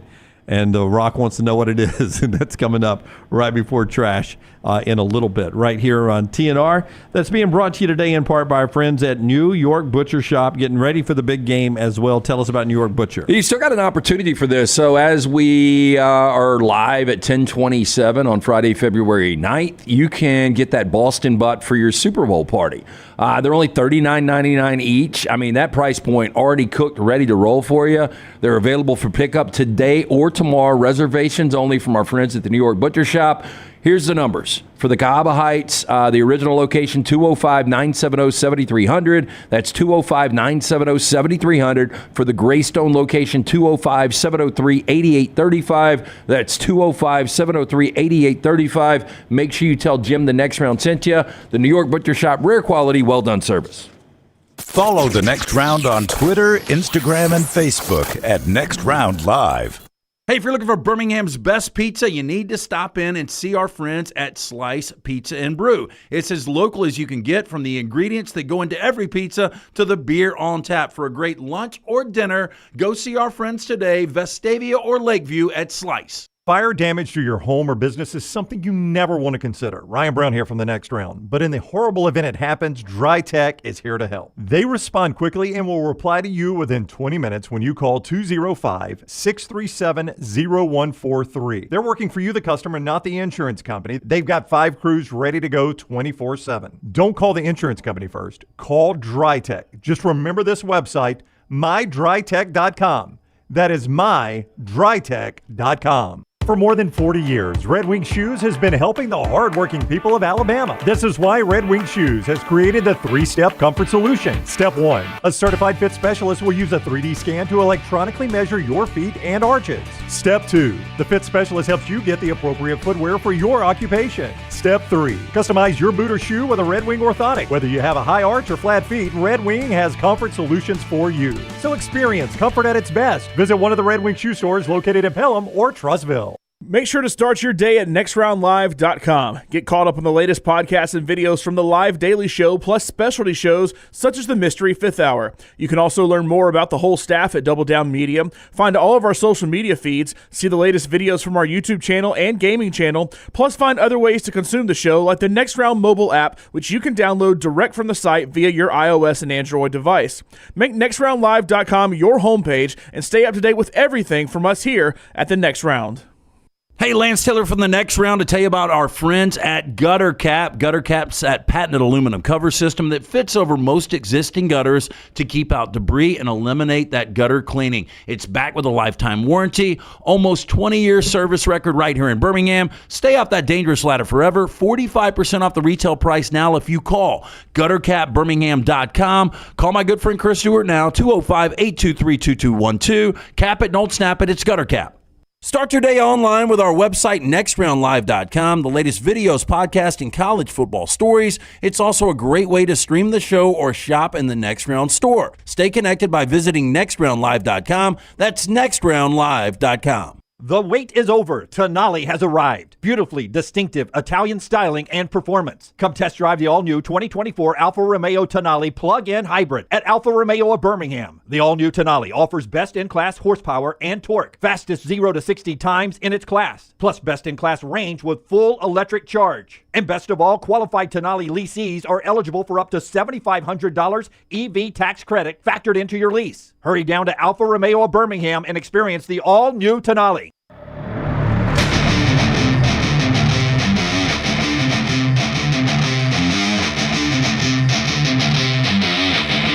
Hey, back with you on the Next Round.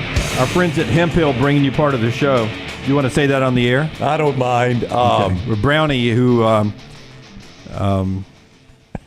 always accusing me of enhancing things. Oh, I didn't enhance. I just lied. Okay, tell everyone the story. All right, so I canceled DirecTV a good 6 to 8 months ago. And they continue to call, and I shipped all my equipment back. They actually make that quite easy. Like, you just get your equipment, your remotes, and your Genie in your boxes. Well, you say that. Just let me interject real quick. I do say that. It's quite easy. It could not be any easier. No, but the only, and I don't know if I'm going to have a problem with this or not, but they sent me all of the serial numbers for all the boxes. Right. But they told me I had to send 7 boxes back. Well, I've got 17 or 18 boxes at my house. So I wasn't going to go through and look. I was just unscrewing whichever ones I could. Right. And so I sent them 7 back. Now, whether I sent the 7 back they wanted. Oh, you'll hear.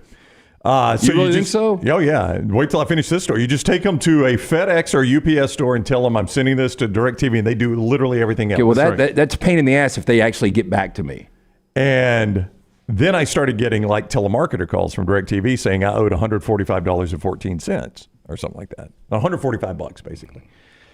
And I was like, no, I don't. And they're like, well, it's for the equipment. I was like, yeah, I shipped that equipment back. Gave them the reference numbers from FedEx. And the guy was like, oh, I'm sorry, sir. We'll take you off the list. Guess what they didn't do? Take you off the list. Yeah, so the calls keep coming. So I can only send them to voicemail so much, right? So finally I answer one. And the guy's like, well, sir, you missed the deadline. I was like, no, I did not. I've got literal proof from FedEx I did not miss the deadline.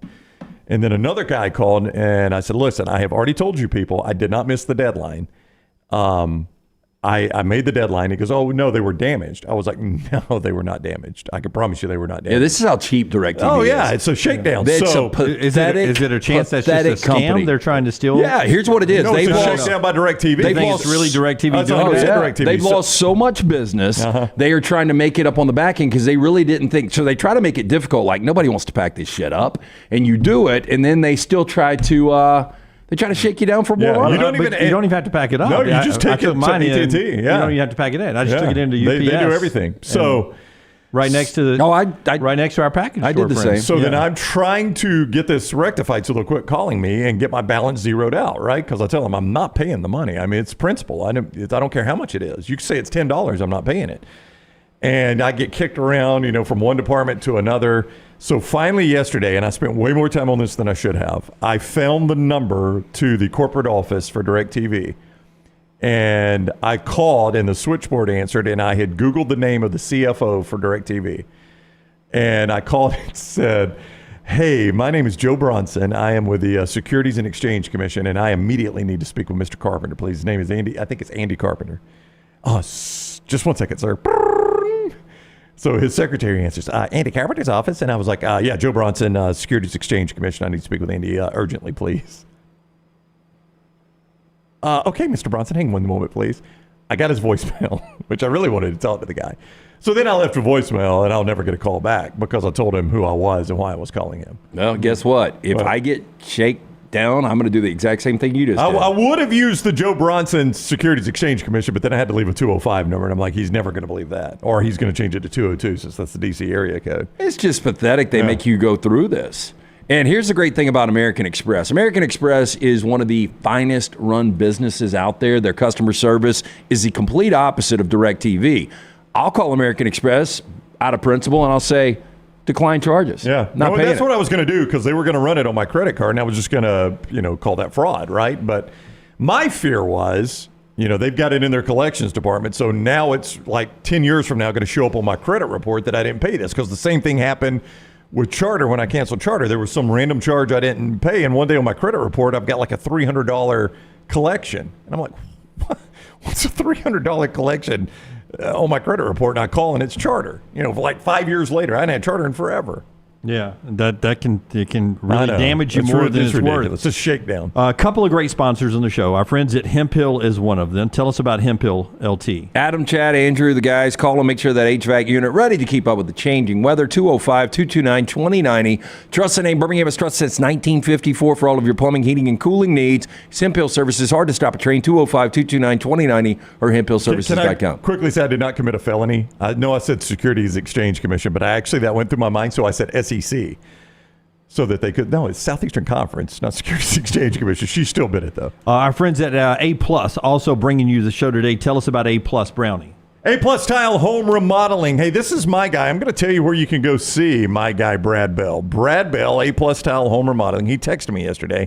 They're going to be down at the home show. If you want to go see what Brad can do, you can go see them at the home show. He's got some exciting news coming up too. Down at the BJCC. It is going on the weekend of the 16th through the 18th downtown. If you want to see that, you can see what he can do firsthand. I've shown you what he did in my bathroom firsthand, and did a great remodel. My bathroom was white. We wanted it a little bit darker. We wanted it updated. My wife scoured the internet. She found my man Brad Bell, and I am so glad she did. A Plus Tile Home Remodeling. Now, let me tell you what else Brad does. He specializes in master bathroom model, kitchen remodel, master bedroom closets. Those are the three things you're going to make your money back on when you go to sell your house. Master bath, kitchen, and master bedroom closets. If you're tired of that outdated bath or shower, Brad Bell, A Plus Tile Home Remodeling can take care of you. If you're tired of that outdated kitchen, he can take care of you. If that master bedroom closet is not functional, Scott is showing you fresh new video from a job he just did. My gosh, look at that, man. Woo, that light comes on when you open the door. What a closet. Could you imagine having that every day? You're going to get your money back when you go to sell the home. Call Brad Bell now for any of those things. 205-422-1758. That is 205-422-1758. That is a heck of a closet. 205-422-1758.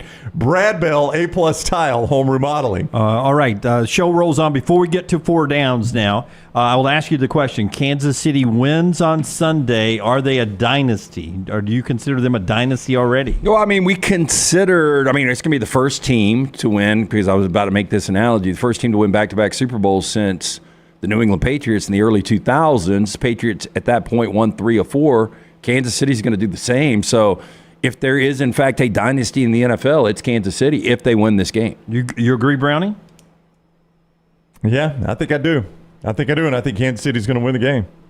Yeah, if they win, I think you have to say this has been a dynasty for Patrick Mahomes and Andy Reid. He would have 3-6, which would match right there what Brady did. As Troy points out, that's 3 in 4 years, 3 and 5. I think it's 3 and 5 for them in that case, because the Rams won 1 and the Bucks won one in between that. We actually beat them. Who'd y'all beat in yours? The Bengals. The Bengals in yours. So that's dynasty-esque. Arguably one of the worst Super Bowl teams of all time. The Bengals? Oh, yeah. Yeah, that Bengals team. That Bengals team was, you think? Yeah, I mean, they were on the road in the wild card round. Yeah. So were the Giants, and they won 2 of them, though. Yeah. The Bengals got there and lost. Yeah, I think the Bengals were 10-7. It seemed like that offensive line was awful. You guys remember that? I think they gave up 9 sacks to Tennessee en route to a win. That just wasn't a really good Bengals team. And if Odell Beckham doesn't go down, the Rams win that game going away. Yeah, easily there. So that gets us to 4 Downs, brought to you by our friends at Slice. Great locations. I was there with Brownie for lunch yesterday and our buddy Ush. And Thursday's a magical day because you always get the spicy Hawaiian as one of the Slice specials there. I'll just tell you, just price point, everything is so out of whack price-wise. But I had a huge wedge yesterday. And you ate about a third of it. And I got 37% of it because I shared it with Ush, and he cut it in half. And then I had 2 slices and a Diet Coke. And the price point on that, I promise you, I go get 1 burger and a fry at a different place that costs more than what I paid yesterday at Slice. Great price point, too, at Slice. Local pizza, local ingredients, created by the late Jeff Bajaya's brothers. Jason and Chris continue the legacy. 4 locations, soon to be that 5th. In Homewood, stop in for more information, slicebirmingham.com. Happy National Pizza Day. Let's do First Down. First Down. Moving forward, more championships. And obviously Sunday, Super Bowl 58 is included. Andy Reid or Kyle Shanahan? I mean, Andy Reid could retire at any moment. Moving forward, I guess I got to go Kyle Shanahan. Can I just say this about the 49ers? It seems like they're not old yet, but they seem like they're about to be old. The 49ers? Yeah. I mean, I know Brock Purdy's, but McCaffrey's older. But I trust Debo's older. I mean, it just seems like they're all getting old. But again, I trust Kyle Shanahan. I think he's that good of a coach. They have done such a good job. They've had the best personnel for the last 4 or 5 years. And again, they've got the best roster in football. That doesn't necessarily equate to winning a Super Bowl, but they find a way to have these incredible top-tier players at every single position. So I just figure that John Lynch and Kyle Shanahan are going to be able to figure out a way to continue to do this. So I think it's ultimately going to be Kyle Shanahan. Will he ever catch Andy Reid on total Super Bowls? No. Hopefully not. But moving forward, I think he could. Second down. And Matt, you're correct. And ULT say hopefully not because you're a Rams fan and that's your biggest rival, 49ers, right? We'll see. Seahawks. I thought Seahawks were your biggest rival. I mean, we can beat the Seahawks. We can't beat the 49ers. True. Good point. Yeah. So if I ask you guys more total yards, I think tight end is going to be obviously a big position. It's a very emphasized position with the 2 tight ends in this game. Kittle had a great regular season. Kelsey has had an incredible postseason. But if I ask you more total yards in this game, Kelsey or Kittle? I would go Kelsey. I would say Kelsey too, Brown, because I think he's their number 1 receiver. Yeah, they got to go to him more.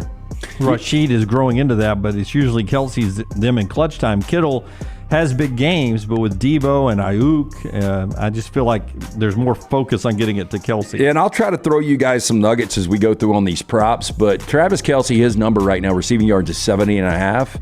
He has gone over 70 receiving yards in 12 straight postseason games. That's an NFL record. Yeah, take the over. So, I mean, it looks like, just based on what he's done in the past, it looks like it's going to be an easy get. But Steve Wilkes, the guy that he really wants to cut the head off outside of Pacheco is Travis Kelsey. Third down. Bigger number, Taylor Swift shots from the box this weekend or total touchdowns in the game? Oh, total touchdowns, easy. Yeah, I mean, they've basically been showing her, 3 times a game?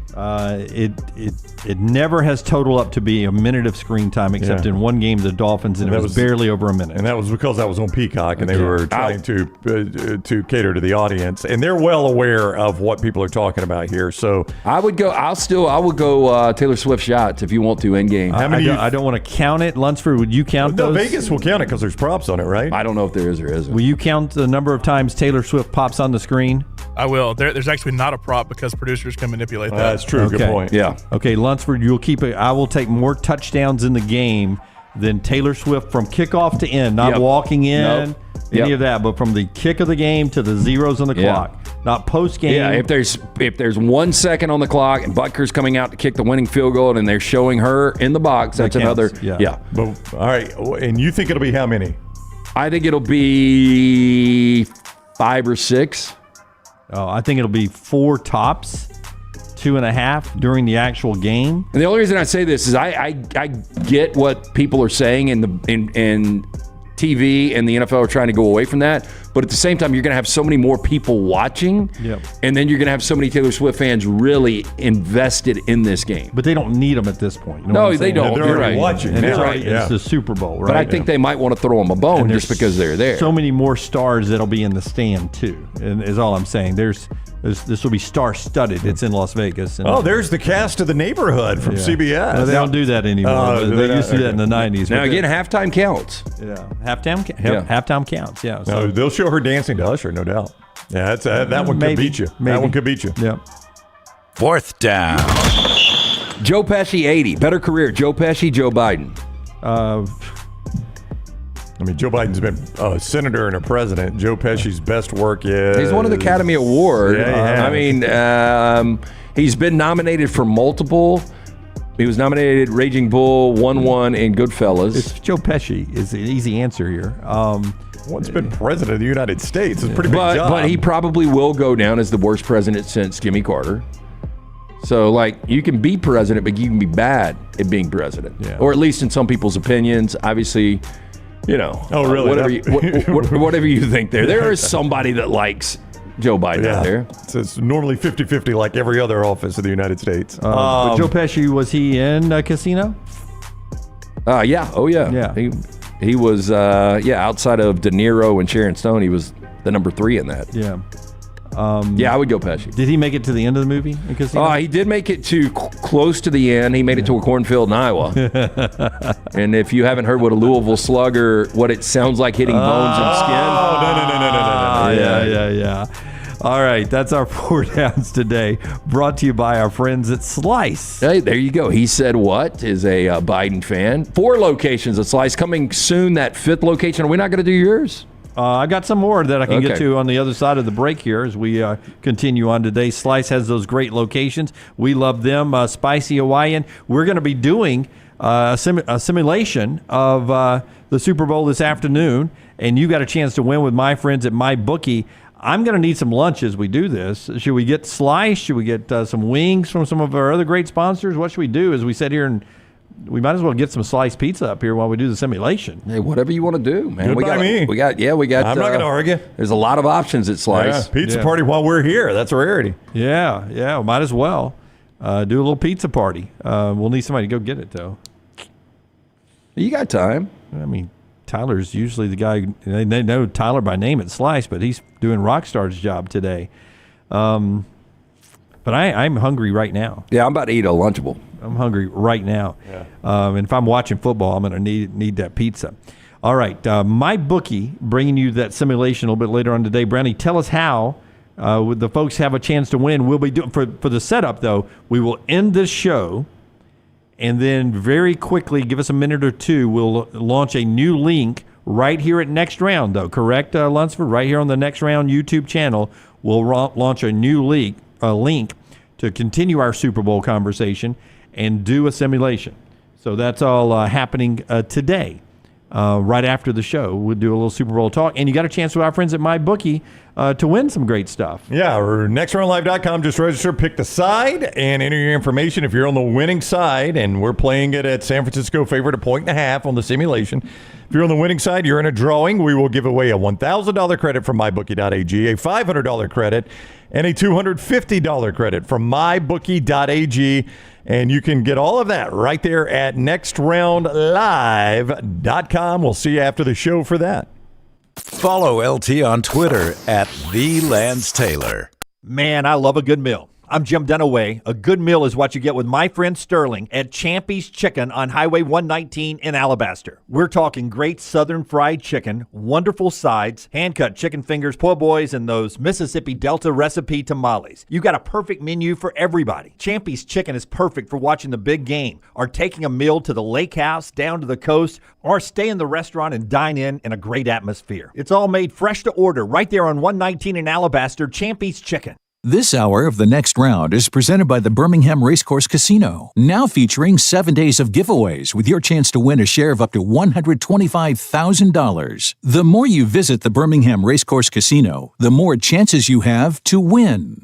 The Double Down Media podcast family is live and full of content for all ages. The Mystery Fifth Hour gives the Next Round hosts a chance to talk about everything but sports. Pour a glass of Bama and bourbon, our weekly college football conversation, while sipping some of the most interesting pours in the bourbon world. And our Not For All Ages podcast, The Last Call, presented by Redmont Vodka. LT has in-depth conversations with personalities like Clay Travis and Taylor Hicks. Find those podcasts and more by searching The Next Round on Apple and Spotify. And remember to like and subscribe. Hey, for all of your IT and printing needs, reach out to our friends at Xerox Business Solutions. Look, I'm still one of those old school guys. I print my notes every single day for the show. If you watch the show here on The Next Round, you see all the notes in front of me. From day one, Xerox Business Solutions, they've been with us here at The Next Round.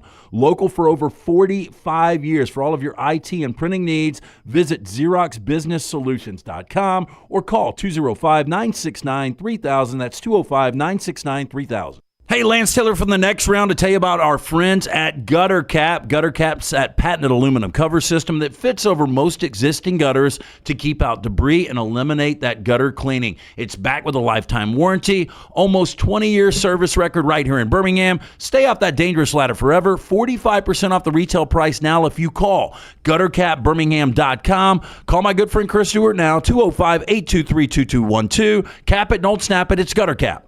The wait is over. Tonali has arrived. Beautifully distinctive Italian styling and performance. Come test drive the all-new 2024 Alfa Romeo Tonali plug-in hybrid at Alfa Romeo of Birmingham. The all-new Tonali offers best-in-class horsepower and torque, fastest 0 to 60 times in its class, plus best-in-class range with full electric charge. And best of all, qualified Tonali leasees are eligible for up to $7,500 EV tax credit factored into your lease. Hurry down to Alfa Romeo of Birmingham and experience the all-new Tonali. Want more of the show? Download the app or visit nextroundlive.com for the latest podcast, The Mystery Fifth Hour, our Not For All Ages podcast, The Last Call, and the entire Double Down Media podcast family, all at nextroundlive.com and on the Next Round app.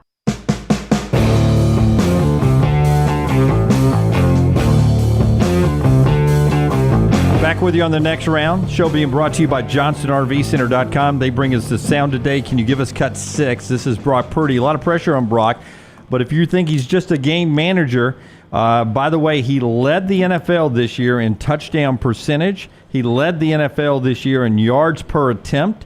He led the NFL this year in passer rating, and he led the NFL this year in QBR. All I can see is Lee Harvey Oswald. You guys have ruined it for me. I didn't ruin it. Barstool did. With that question at Media Day. But here is the guy with great accuracy, Brock Purdy, who's trying to win a Super Bowl. For me, I feel like I have to continue to prove that, to myself, to my teammates. Obviously, we did that for the last 2 games in the playoffs, which is obviously not easy. But for me, I still feel like I have a lot to prove. And so, obviously, we'll see how my career goes and everything, and then at the end of the day, we'll be able to make a judgment on that. But for me, it's a Super Bowl. I want to do as best as I can for this team and this organization to win. At the end of the day, that's all that matters. And so, but down the road, we'll find out. That sound brought to you by our friends at JohnstonRVCenter.com. I-65 exit 304 in Coleman, 334 in Decatur. Now, the 304 in Coleman store is the one that is having the big online RV show right now, all month long. Now, they're going to be down at the BJCC February 23rd, 24th, and 25th. We'll be there live on the 24th. They are going to have RV show pricing. It's good all month, so you can get it at any point on the Coleman lot there. They got a huge inventory of campers on site, and if you want to come down to the show, or if you want to take care of that right there on the lot, you can RSVP and get even more. Here's the website, johnstonrvcenter.com/TNR. That is johnstonrvcenter.com/TNR. You can RSVP and get up to $1,000 in special incentives. So you're already saving big, and you're going to get $1,000 up to $1,000 in special incentives. I-65 exit 304 in Coleman, 334 indicator, always online, johnstonrvcenter.com. If I said more rushing yards, I already know your answer, LT. McCaffrey or Pacheco in this game, because I feel like we'll get a lot of running in this game, more than you usually get, I think, in today's modern NFL. I do feel like both teams think their path to victory is running the football. Yeah, I mean, I definitely agree when it comes to San Francisco. When you look on the other side, Pacheco's been really good, but you still have Pat Mahomes, so you want the ball in his hands as much as possible. I think Kansas City could go either way on that. I definitely think San Francisco wants to do what they can to keep Mahomes off the field. But back to Brock Purdy, 21-5 is a starting quarterback, and as good as Kyle Shanahan's overall record is, Brock Purdy's won 80% of his starts, including the postseason. And a lot of this goes back to now general managers are going to want to take shots at guys that have played more football in college. And we've talked to Joel Klatt about that. Brock Heward's weighed in on that. But 51 career starts at Iowa State. So although he's on a Super Bowl stage, I don't think the moment is going to be too big for Brock Purdy. Yeah, he seems pretty even-keeled. And he's played in a lot of big games. I don't worry about Purdy throwing up on his cleats on this one. Well, you go back to this postseason alone. In the rain against Green Bay, game-winning drive. Yep. Down 17 in the second half with all the pressure on every single possession, thanks to Dan Campbell not kicking threes. But he was able to orchestrate a comeback there. So I don't, whatever happens in this game, I don't think it's going to be Brock Purdy the reason they lose a game. Yeah. Now, he did get very fortunate on that one throw. Let's not forget that. I mean, it's a ball that goes off hands, off a helmet, and, pinball machine, and they catch it for a deep game, and that kind of flipped the game. But I don't worry about Purdy throwing up on his shoes. I think this guy is a solid quarterback. He's got a really good team built around him. And that sets him up. He's set up as much as any quarterback in the league to be successful. By the way, you talked about the comebacks with the Packers and Lions. On the flip side of that, Kansas City's played its best football in beating the Dolphins, the Bills, and the Ravens, the last two on the road. Chiefs are playing better in the postseason than they ever did in the regular season. And that's why I like them, because I'm not sure the 49ers are. Well, they're not. I mean, San Francisco is only the second team to not cover a postseason game and make it to a Super Bowl. Yeah, I mean, San Francisco, again, Jordan Love had ball in hand chance to win that game. Detroit is up 24-7 at the half. They have been very, very fortunate, San Francisco has, in their two playoff games, whereas you go back and you look at what Kansas City has done. They dominated Miami. The Buffalo game was obviously very, very tight back and forth game. I'm not going to say they dominated Baltimore, but you guys both watched that game. Was there a moment you thought Baltimore was winning that game? Well, Zay Flowers was going in the end zone, yeah. Until the ball came out. Yeah, I really did. Yeah. I never really felt like that game was out of control for Kansas City. They were clearly the better team that day. I did feel like that was the Ravens' best shot. Yeah. Oh, there's no doubt. Yeah, that went from a touchdown to a turnover. I think that day, but the Ravens, I think, are the better team. You covered my Kittle and Kelsey and Mahomes and Purdy conversation in your four downs. My celebrity birthdays was better career Joe Pesci or Joe Rogan. Oh, Joe Rogan. Yeah, I mean, net worth Joe Rogan, but career-wise, would you agree? Yeah, I mean, just because he's changed the game of podcast. Yeah. I mean, he really has. And he's the pioneer, really, in the podcast game. I mean, he will be, I don't know. And he's had an interesting career from, wannabe actor to stand-up comedian, a lot of success as a stand-up, to taking this podcast on and really having a niche following 10 years ago and growing it to what it is right now. It's pretty amazing. Really big with the UFC for a while. Yeah. The ring guy and the announcer. Yeah. But all the way back to the 90s, early television, I think it was one of the first shows on Fox. When Fox launched as a network, was the thing where you ate cow eyeballs and stuff like that. Fear Factor, yeah. This was a good. Now, what I'm about to tell you probably happened 20 years ago. You and I were not even doing a show yet together on 690, okay, on Jogs. So that's how long ago this has been. But I had a guy that was trying to sell me that the internet was the future for broadcast. Right. And he was way too early on this, but he was right, by the way. And he used to use the phrase, the internet has not found its Milton Berle yet. Now, Milton Berle, this is a super old reference. This guy was a little bit of an older guy. But I gathered from him saying that Milton Berle was like the first big TV star, I guess. I guess that's what he meant by that. Joe Rogan is that for podcasting. Like 100 years from now when they're talking about podcasting, he'll be like, well, this is the guy. This is the first one in. He was the one that set the standard for everybody. Well, and look, at that, he just reset his contract. Yeah, $250 million and not exclusive. Like he can make more money other places. Well, that's what's so crazy is like he broke the bank and broke the barrier, just 2 years ago. Okay, top of the hour here. When we come back, we'll set the table for the weekend with Alabama and Auburn as they both go on the road. We'll talk more Super Bowl. We'll try to exercise some demons. I don't know what LT has planned before trash. All that still coming up in the next half hour of the show. We're 197 days away from week 0 of college football.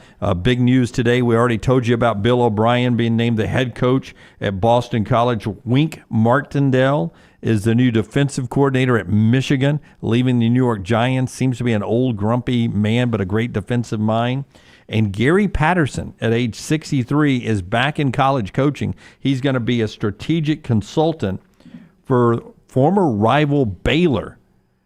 So TCU and Baylor had heated rivals when it was Patterson and Briles. Now Gary Patterson has gone to Texas for 1 year, took last year off, and now he's going to be working with Baylor, his two biggest rivals. He's going to help them out and get their football programs in the right direction. Gary Patterson at the age of 63. Feels like he's got an axe to grind against TCU, doesn't it? Yeah, a little bit. You really wonder, fly on the wall, how that thing went down. But back to that TCU-Baylor rivalry between those two, those teams, to me, were better than the TCU team that played for the national championship. Would agree with you on that. 100%. Our friends at Legacy bringing you that part of the show there. Legacy has a perfect credit card for you right now. On your new purchases, 8.9% APR. But it's really awesome when it comes to balance transfers. From your high-interest credit card over to a Legacy credit card, you get 2.99% annual percentage rate right there, the APR for balance transfers for the first 6 months. No balance transfer fees, no annual fees. Get more details at legacycreditunion.com. APR is the annual percentage rate. Terms and conditions may apply. See the credit union for details. 9 conveniently located Legacy branches around the Birmingham area, federally insured by the NCUA, and a proud sponsor of UAB basketball, who had that big win yesterday, another top 20 win when they beat Florida Atlantic. Our friends at Legacy, legacycreditunion.com. Follow Brownie on Twitter and Instagram at Ryan Brown Live. Hey, there's nothing worse than waking up to a plumbing problem. Don't get caught in a flooded house. Call the guys at Hemp Hill Services. Adam, Chad, and the team at Hemp Hill are the only ones I trust to fix it and fix it right the first time. Hemp Hill Services does it right and always at a fair price. For all of your plumbing, cooling, and heating needs, trust the name that Birmingham has trusted since 1954. That is Hemp Hill Services. Call now, 205-229-2090. That's 205-229-2090. The Double Down Media podcast family is live and full of content for all ages. The Mystery Fifth Hour gives the Next Round host a chance to talk about everything but sports. Pour a glass of Bama and bourbon, our weekly college football conversation while sipping some of the most interesting pours in the bourbon world. And our Not For All Ages podcast, The Last Call. LT takes off the gloves for an in-depth conversation with stars like Taylor Hicks, presented by Redmond Vodka. Find those podcasts and more by searching The Next Round on Apple, Spotify, and on our website, nextroundlive.com. Bandwagon wants to remind you that baseball and softball season is right around the corner, and their shelves are stocked with everything your kid needs. From grip tape to gloves to custom uniforms, Bandwagon has all the gear, big and small, for those ballpark days. Until February 3rd, you spend $100 on baseball or softball equipment, and Bandwagon will give you $20 off. Just tell them the Next Round sent you. Visit locations in Cahaba Heights, Homewood, and Trustful, or go online to bandwagonsports.com. Next Round listeners, it's time to jump on the bandwagon. Remember the name Way to Wellness if you're battling weight loss in your life. I'm Jim Dunaway from the Next Round. There was a time I was over 216 pounds until Way to Wellness helped me lose 45 pounds, and now for over 2 years, they've helped me keep that weight off. Here's their website, aplanforme.com, aplanforme.com. That's a great name for a website because there's no cookie cutter plan. Everything is designed specifically for you. No contract, no sign-up fees, and your first consultation is free at Way to Wellness. Hey, let me tell you about our friends at Urology Centers of Alabama. Compassionate and comprehensive urological care with 35 physicians, 17 locations across Alabama. Their patient-centered approach to all of your urological needs. Remember, they've got that new men's health center. It is beautiful, helping men with a wide range of sensitive male issues in a comfortable environment. You can always go online, visit urologycentersalabama.com, schedule an appointment with one of their many urologists today. You want to look great while supporting your favorite show? You know the place to go is the official Next Round store at nextround.store. Yes, there are .store domains, and we have one. From shirts to hoodies to hats and all kinds of fun stuff, you can rep the Next Round anywhere you go. At the beach, Next Round hats to block out that sun. Up north in the winter, get you a comfy Next Round hoodie. Just need something to put your $20 beer in at a game? Get you a Next Round koozie and throw that thing in your pocket. You never know what stuff Jim's going to make me put in there next. Check it out. It's the Next Round store at nextround.store. Jim Dunaway, Lance Taylor, Ryan Brown, and Rockstar. Live from the Birmingham Racecourse Casino Studios, the Next Round, presented by Bud Light, is on now. You know, I briefly mentioned that story yesterday about Kirk Herbstreit talking to Dylan Riola's dad about Nebraska and about Matt Rule and how good he is. The story blew up, and I think Georgia fans and some fans around the country were so upset with Herbstreit that he had a conversation with Pat Forty, some other reporters, was on Feinbaum yesterday having to explain what the conversation was and how he wasn't leading recruits away from Georgia to Nebraska. He was just answering the father's question about what do you think of Matt Rule. I don't, look, Kirk is the face of college football, does an incredible job. Hung out with a guy years and years and years ago, but he is so sensitive. Like, I don't know the need to apologize here. Well, he is, to me, and I don't know him personally, just the times I've met him or the times he's interacted with me on social media, seems like a genuinely nice guy. Watching him work with Corso all these years, he just seems like a nice guy, and I don't think he likes it when people, I know he gets used to people not liking him, but I get the feeling he doesn't like it when it's being perceived he's somehow not doing his job on the up and up. Yeah, but the negative comments, what do you think the percentage? Maybe 5% of people that listen to Herbstreit? Maybe higher? I don't know. But it's way higher than 5%. I'm just saying that he is beloved, and I don't really know why he cares. Well, that's what I tweeted yesterday, Brown. I was like, we worry about losing good coaches for guys who promote college football in a positive way. I mean, he's getting to the point, the money he's made, I don't know how much longer Herbstreit really has to do it. Well, he doesn't have to do it, but why wouldn't he do it? You talking about the criticism? No, yeah, just the money. Just get tired of all the BS. He could go to the NFL right now, apparently, and just do that game. If you don't read the criticism, you ain't got to worry about it. That's a good point. Or if you just don't let it bother you. And listen, this is easy for me to say. We don't get near the reaction that Herbstreit gets, or are we near as famous? But I just, at one point in my life, just decided to shrink my circle. So, well, that's it. If it's outside the circle, I really don't care what you say. It's not People, going to affect me. look, I criticize things. You guys criticize things, but people love to be critical. It doesn't matter what it is. I think it was a week ago yesterday when we came on and talked about dry February, and there were 10 or 15 people basically belittling me for doing a dry February. Yeah, I mean, if we let the chat room run our life, we'd be miserable people. The chat room hates everything. Yeah, you can't make it. You're a functioning alcoholic. Our friends at Champy's bring you this hour. We'll set the table for Alabama and Auburn basketball. Then we'll get to a phone call or two here. You can be part of that, 205-734-0923. Champy's Chicken, Highway 119 in Alabaster. Perfect to pick up a big to-go order for the big game coming up on Sunday, or anytime for lunch or dinner. It's conveniently located in Alabaster, just off the interstate on Highway 119. You have deep Southern fried chicken, just the best you can get, brined overnight, cooked to order, so it's piping hot, hand-cut chicken fingers and those Mississippi Delta recipe tamales. It's our friends at Champy's Chickens. Go by and see Sterling there. Alabama on the road early, straight out of game day, 11 a.m. against LSU. Nate Oates answering the question about the load that Mark Sears is having to carry on this team offensively now down the stretch. Mark Sears led your team in points, rebounds, and assists tonight. Can you talk about the load he had to carry in this one? Yeah, I mean, he's been our best player all year. It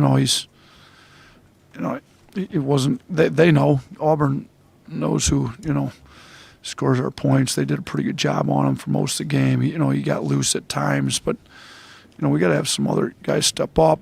We got to have some other guys rebound it better. He did play almost 37 minutes, so he was in there more than everybody to get more rebounds, but got to have some other guys be able to make some plays, maybe play him off the ball a little more. And honestly, we need Mark to play better defense. Like, we're not going to be able to win at the level we're used to winning at around here if he's not better for us on defense. But we do need some guys to step up and help him out on offense a little bit more. We'll see what Alabama has at LSU. Auburn, meanwhile, coming off that emotional win over Alabama on the road at Florida. Bruce Pearl talking after the game about how important it is to keep winning, to stay tied right now in the SEC race. Yeah, you have to win at home, and then you got to win some games in a row. You got to win. You got to win every game in a row you're supposed to win, and you got to win a couple that you're not supposed to win. And so, we got 3 road league wins, right now at Vanderbilt, at Arkansas, and at Mississippi State. We got 2 league road losses at Mississippi State and Alabama. So we play better at home, but who doesn't? But we've also been able to go on the road and win. Now, Florida, they are huge. They have the number 2 offensive rebound efficiency team in the country. They got 3 great guards that can really score it. They play better at home. They've only lost once at home. And obviously, we go in there with a big number on our head. Coach Todd Golden was one of my former assistants, has done a fantastic job rebuilding that program. Yeah. The Florida coach last time Auburn won there. Billy Donovan. No, the guy before Billy Incorrect. Donovan. The guy before Billy Donovan later coached at Oklahoma. You've got it. Lon Kruger. Lon Kruger. That Can you is believe that? Yeah. Insane. That's the last time Auburn won in Florida. Lon Kruger was the coach. Florida's playing pretty good basketball. Bruce pointed out that they've got 1 home loss. That was a 1-possession loss to Kentucky. They just avenged that in Rupp, winning that game 94-91. And if it wasn't for the 1-point loss at College Station, they'd be on a 5-game heater right now. So this is to me, much more dangerous spot for Auburn than Alabama going to Baton Rouge, where LSU is taking on some serious water, losing 5 of 7. And in some way, it's a more dangerous matchup for Auburn than Alabama was the other night down at Neville Arena, where it seemed like everyone thought Auburn was going to win that game. Unlike Alabama, Florida is really big down in the paint. They're big down low. They can match Auburn's physicality. It'll be a fun game, 2:30 in that one. UAB with a big win last night. We talked about that in the first hour. You heard from Andy Kennedy. Samford got a big win. We heard from Bucky McMillan. Auburn has promoted Vontrell King-Williams from D-line analyst to defensive tackle coach. He's on the field now for Auburn football. That update brought to you by Dr. B. We'll go to the phones right after you tell us about your great hair guy, who is also a guy who does so much good work in the area, Dr. Beckenstein. Yeah, again, since I went to see Dr. B almost 2 years ago, my hair has more than doubled in thickness. Make the phone call that I made. Schedule the consultation today, 205-319-0316. If you've got a friend that is thinning out a little bit, be a good friend and tell them to be preemptive and go see Dr. Beckenstein for more than 20 years. Women and men have turned to Dr. Beckenstein for a range of cosmetic and reconstructive procedures. He will use that experience, his advanced training and genetic testing to help his patients fully understand the procedures they are considering. Call Dr. B today, 205-319-0316. That's 205-319-0316 or t3hair.net. All right. LT's got something up his sleeve about exercising some Super Bowl demons in the next segment. Let's bring in our voodoo doctor. It's Jeff from Anniston, who's next with us. Hey, Jeff, how are you, buddy? I'll be with you. I still can't believe Michigan's national champ. Jesus, can you imagine the smug-a-thon at the Harbaugh family Thanksgiving? Oh, Jesus. Yeah, that would be a tough meal to sit down. Smug-a-thon? Yeah, Harbaugh is going to be. Can you imagine, though, Jeff, if he wins a Super Bowl and has both? Insufferable. I can't wait a few years from now when y'all get to talk about a whole segment or a whole hour about college contracts, what contracts college players are signing. So Alabama's over the salary cap, Jeff. I got some bad news. They're going to have to cut some long snappers. They got some dead money. It's good times. And y'all know the 5-second rule when you drop food on the floor, right? LT just did that to Little T's in the green room. Yeah, Little T had a sandwich from a local market, and I was pulling out my Lunchable, and it happened to be on top of that. I wasn't looking, and her Caesar chicken wrap fell out, landed on the floor, and it was one of those. Do I put it back in and just throw it in there? Because it was within 3 seconds I picked the thing up. But I went in there like the nice guy that I am, and I asked who it was, and I had a feeling it was Little T's, and so she's not eating today. Well, I was going to ask, seeing she'd have never known. I was going to say you pick the food up at 3 seconds, and then you drop it again. Do you start the 5 second count over, or does it pick up? I go straight to the trash then. Yeah. If I've dropped it twice. Yeah, the problem is one thing you don't think about the 5 seconds. If you're eating it for Little T, though, it would have been my grimy hands on her food. Yeah, that's right. Yeah, and then 4 plus hands. Yeah, and then double dip, and you could pick up a hair or a toenail or something on that floor. Yeah, now that I think about it, I may have walked around barefoot in there. You cut your toenails the other night, didn't you? I did not cut my toenails. But when I stuck up here, I think I walked barefoot in there. So no. It's an easy throwaway, Little T. Yeah, well, Little T told me garbage. Yeah, straight there. Don't even ask me. Well, I did it. I had corn, and it was okay. I think the peas tasted okay. The corn would be okay. I love Chris saying only the wrap touched the floor, the inside didn't, but you're eating the wrap. Yeah, it's true. All right, yeah. Well, what's your favorite Metallica song? Inner Sandman. No, probably, I love Ride the Lightning, probably Master of Puppets. I think I'd go Unforgiven. Yeah, them were all great. Creeping Death. Creeping Death. I'll tell you a quick story about that, Jeff. We were in the only time I've ever been to Yellowstone, we were in a little gift shop outside of Yellowstone, and they were blaring Creeping Death. And my little guy, Jack, was just laughing his ass off. He was like, I cannot believe they're playing Creeping Death at a convenience store. No. Boy, a lot of votes for Fade to Black in the chat room. Fade to Black's very dark, but it's great. By the way, I know one Metallica song. Yeah, Jim, the main song is the one the one I know. With all these, I mean, Metallica, the Black Album was great, but I think I would probably go Ride the Lightning as an overall, their masterwork. Yeah, one's great too. That's so many. I can't remember if y'all talked about this on Mystery Fifth Hour. Which, by the way, are y'all just going to be like the Big Ten on that segment's name? Just always going to be that, no matter. Yep, absolutely. Okay. No matter how short the show gets, it's always the Mystery Fifth. Yeah, when we go to 2 hours, we will still go Mystery Fifth. We've branded it. Now, Dunaway will be in a fetal position when we go to 2. Yeah. Big announcement coming up this fall, by the way. But can y'all think something in general that you done that 98, 99? And I say in general, I don't mean like pick my toenails or hook or sneeze the retainer out while eating grapes in my living room floor. I mean something kind of general that everybody would have done. Have y'all like that? Nope, like 99% of the population probably hadn't done. I'll give you my example. Like I've dug a grave for a human before. Wow. I've got to hear this story. All right, with a casket or without a casket? It was a casket. It was for my granny, and it was out in one of these country graveyards. And me and a cousin dug while about 6 uncles sat there and watched us. Yeah, so Granny left $6,000, and we're like, "Hey, we can split this up and get $1,000 apiece. We'll dig the grave for her." So did the 6 uncles just sit there and pound beer when y'all did it? Oh yeah, they were just sitting there shooting the breeze and letting the young bucks take care of it. Well, they couldn't get no backhoe or nothing in there. It's one of them old, they could have never. It had to be dug by hand, and we were chosen, I guess. Yeah, Jeff, I've got a bunch of these, man. Do you want to hold it for the Mystery Fifth Hour? We don't have a topic yet. Oh, yeah, we can. Yeah, that'd be great. All right, since you mentioned it, you programmed the Mystery Fifth Hour. We'll do that this afternoon. Yeah, because I've got quite a few of these. I got to be careful with some that I tell on air. But so stuff you have done, you think 98% of the population hasn't done? I go 99.9%. 99.9. All right, so Lance is going to educate us here. Since I won't be part of the Mystery Fifth Hour today, I would tell you, for me, I don't know how many people have actually used an outhouse. Now. Oh, that's true. Dunaway does have a good one. I mean, very small too. percent. I've used it. Yeah, I've used that too. I cannot believe you guys have shit in a hole. Yeah. Well, basically, you got to go. You got to go. Basically, it's just like a porta-john. Yeah. You've done it in a porta-john. No, I haven't. I've not Fortunately. done that. I've pissed in one. Yeah. Porta-john smelled good compared to this outhouse. But, yeah. What percentage do you think Riley wins a national championship at USC? 10? I was going to go about 20. 20 was the number I was going to use. 20, yeah. Yeah, I mean, he's got to get this thing. I mean, he had it dialed in at Oklahoma. They were in the mix.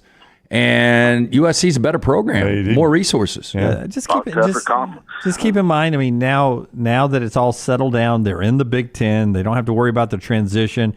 You get all that money. You get the TV exposure now, and you have the sexiness of USC, of LA, the West Coast. I just don't know that he'll ever commit to defense to the level it takes to win a championship. He's just never done it before, and I don't know what's going to make him do it. Soon. Yeah. Couldn't you see him leaving? I could see him going to the NFL. Yeah. And I'll tell you, the other day you said something. You don't think that an NFL player who's maybe got a gambling problem, divorced once or twice, couple kids out of wedlock, that he could be convinced to miss a pass or something like that? Well, here is the problem. You know this. First of all, this is going to sound bad. It is difficult to trust anybody in this world. And you would have to find that guy. Somebody would have to set this up. There's going to be multiple parties involved. The chances of keeping everybody quiet are almost impossible. And what would the number be? Even if the guy is on desperate times as an NFL player, what would you have to pay a guy like that to drop a pass? Like, what? He's a big time in gambling problem and in debt. Yeah, but my thing is, like, what is that number? Like, I'll give you $1 million. Well, that means you probably have to make at least 5 on the game, and it's not guaranteed that play is going to be so pivotal. That's the thing, is you got to find a guy that can actually impact the game. Yeah. And that's even a bigger game. Quarterback, center, yes. That's about Defensive back. Defensive back, you could easily slip, or pass interference. All you got to do is pass inter on the wrong play. That's right. And I would tell you, Jeff's onto something here. Gambling debt with like a legitimate casino, they've given you a big marker, right? And you don't have that money, right? You've got credit with the casino, and you've got like a $5 million marker. You got to pay that, but you don't have it. Okay, but that casino is not going to risk their license. The casino would never do that. No, but somebody could cover that tab for you and then make money on the back. If somebody found out about it, somebody that's an unscrupulous person found out about it and said, I got you covered, but here's what I need. Crooked nose, yeah. Well, I mean, the problem is I just don't know anybody illegally that takes massive bets like that. I'm sure there's some guys out there, but at sports books, they're going to max you out. I mean, if you've got an incredible credit, maybe you can bet $1 million at a sports book on a game, but you're going to get red flagged. I think it's impossible now to fix a game. I think it is so regulated, it would be very, very difficult. I mean, you see now. I think an official could. They were complete idiots. They were complete idiots. But you see how easy it was to bust the Brad Bohannon deal. Now they were complete idiots in what they were doing. Yep. Hammer it. But they busted that so easily, easily. And the whole reason they busted it is because the system is regulated. Well, and look, and they didn't even have a sure thing. No. Before conference championship games, I asked y'all the importance of the Ravens rushing for 140 yards plus, because unlike LT, I didn't think they could win depending on Jalen Jackson's arm. I know it's not all on him, but do y'all think he ever wins the Super Bowl? I would bet against it. Most quarterbacks don't. Yeah, I mean, look, that's a really good, one of the best organizations, but when you start to look at the power that is at the quarterback position in the AFC, I mean, he's one of the few guys to win multiple MVPs, but he just can't get through the playoffs. I think it's going to be really difficult. And I've heard a couple of times, and maybe on this show a couple of times by a couple of y'all, that Kelsey's the greatest tight end of all time. I'm still going Gronk. I don't know. I just think overall he's the better tight end still. I would go. I hate to say this. I would go Kelsey, though. I mean, just look what he's done in the postseason by itself. No. All right, and I heard a lot of love from Mahomes and Reed, and they're the best, no doubt. But they scored 17 in the AFC, and everybody acts like, oh, there they go again. Can we at least give the Kansas City defense and general management a little credit? LT did earlier with Furman, talking about how they've sort of been like the opposite of Alabama. They were offense to defense is what they are. Alabama was defense to offense under the Saban dynasty. It has flipped with Andy Reid. This team is defense-oriented. Right. Well, Steve Spagnuolo's done a tremendous job. He really has. He has. Last two things real quick. First, Patrick Willis should absolutely be in the Hall of Fame, right? And he is. Did he finally make it? Last night. Got put into the Hall of Fame. That Hall of Fame class was Patrick Willis, Dwight Freeney, and Julius Peppers. Andre Johnson, Julius Pepper, Randy Gradishire from Broncos. Gradishire, yeah. Back 70s and Steve linebacker. McMichael, which I think is the only star left from the 85 Bears that was not. Yeah, word had leaked out that Mongo got in there, and I'm glad to see that with Mongo. All right, and Devin Hester, by the way, just for returns. Yeah. Really? Oh, gosh, yeah. He's in just special teams. I think he's the, if you're going to let a kicker in, he's the best all time. Yeah, best all-time kick returner. More important, and this is the last one, I'll let you go. More important, McCaffrey, 120-plus total yards, or Kelsey, 100 yards? Oh, if Kelsey goes 100 yards, it's over. I'd say more important, though, is McCaffrey. Yeah, I think more important probably is McCaffrey, but I think if Kelsey goes over 100 yards receiving, it's going to be trouble. Well, I mean, either way, if either one of those both happen, hell, we got probably a hell of a game. Yeah. Fun game. Y'all enjoyed the Super Bowl. Thank you, Jeff. You Lone too. Soldier says Tony Gonzalez, a lot of his years in Kansas City before Atlanta as well. Yeah, Antonio Gates. I mean, there's some great tight ends that never got to play on this stage. Yeah, or like we play the game of football right now. I think maybe the most important player is Deebo Samuels. When he plays the majority of a game, the 49ers are 12-1 this year. When he doesn't play the majority of the game, they are 0-4. So Deebo Samuel's health, always important for the 49ers. More Super Bowl talk as I don't know what LT's going to do, but he's got something cooking when we come back. The show being brought to you by our friends at Champy's. Champy's world-famous fried chicken, Highway 119 in Alabaster. What are you cooking up for lunch? If you got no plans right now, always Sterling and his place is a great choice. Just swing by there. Highway 119 in Alabaster. It's champyschicken.com. Follow Dunaway on Twitter and Instagram at Jim Dunaway.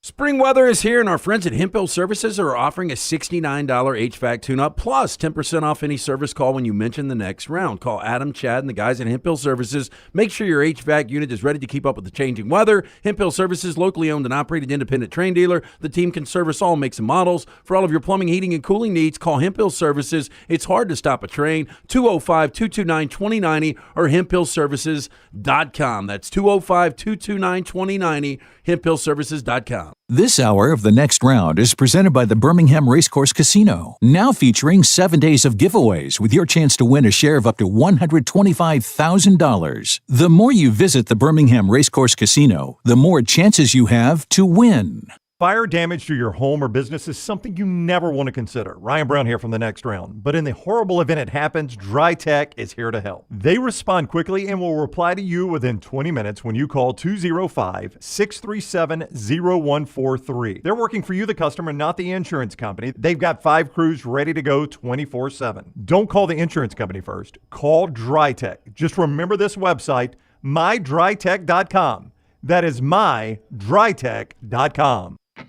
The Next Round is so much more than the show you get from 9 to 1 each day. So make sure to head to our official YouTube channel at Next Round Live and subscribe to get all of our latest content. We, of course, have plenty of specialty content and shorts based all around the sports in the heart of the SEC. But we also talk pro sports, gambling, lifestyle and entertainment, and so much more. It's the Next Round YouTube channel where you never know what you're going to find next. Subscribe now to see the latest content and get notifications when we go live. That's at Next Round Live on YouTube. Stop by the New York Butcher Shop and pick up the finest in certified Angus prime beef steaks and burgers, premium pork chops, ribs, and all-natural chicken cut to order just for you. Their chef-prepared entrees and side dishes are the perfect dinner-to-go choice for your family and are ready to heat at home. With a great selection of fine wines and desserts, the New York Butcher Shop is your one-stop dinner shop. 2 locations to serve you, Cahaba Heights and on Highway 119 in Greystone. The New York Butcher Shop, rare quality, well-done service. Hey, let me tell you about our friends at Urology Centers of Alabama. Compassionate and comprehensive urological care with 35 physicians, 17 locations across Alabama. Their patient-centered approach to all of your urological needs. Remember, they've got that new men's health center. It is beautiful, helping men with a wide range of sensitive male issues in a comfortable environment. You can always go online, visit urologycentersalabama.com, schedule an appointment with one of their many urologists today. Want more of The Next Round? Download the app or visit nextroundlive.com for the latest podcast, The Mystery Fifth Hour, our Not For All Ages podcast, The Last Call, and the entire Double Down Media podcast family. All at nextroundlive.com and on the Next Round app.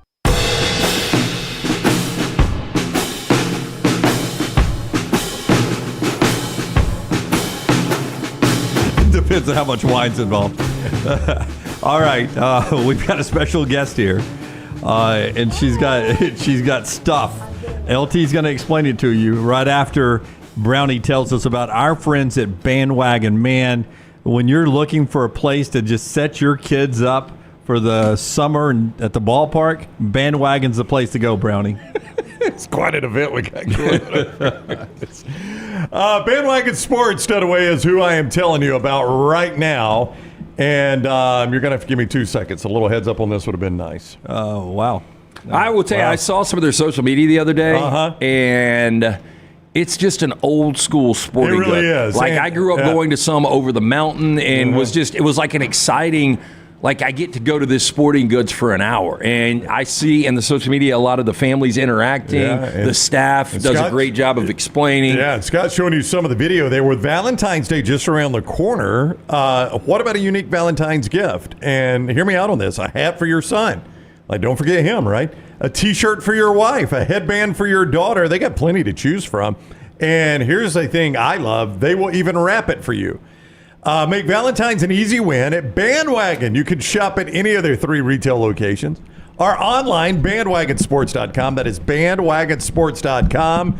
Next round, it is time to jump on the bandwagon, bandwagonsports.com. I'm only doing this in jest, but this is what Rockstar would say if he was here. You're on that email. He sends out the commercial reads every day. He just sent the ones for Monday if you want to heads up on that. I've never looked at that. I assume Dunaway's got a handle. Do you follow it by the read? Almost to a T. Okay. Almost to a T. Almost to a T. Okay, so people might be wondering why my beautiful daughter Layton is in studio with us. Hey! If you need to use any of this space, I've slid out of the way. What was the last time you were in when you unveiled that you have a tattoo that I don't know about? I think so. Do you have an additional announcement on that? Okay, I do not. I'm not getting another tattoo. Okay. Ever? I don't know. Probably Okay. not. So we've only got one, not Only got two. one. Now it's Okay. his turn to get one. So for whatever reason, I don't know if I inadvertently sold my soul when the Rams won their first Super Bowl in Super Bowl 34. But since that moment, and that game was a push, Rams were a 7-point favorite. I have lost 17 of the last 21 Super Bowls. I've lost 7 straight Super Bowls. So 2 years ago, Super Bowl 56, called up late, and I'm like, Rams got to win this. I need one more before I die. And she did some kind of magic, and the Rams won without Tyler Higbee. They won without Odell.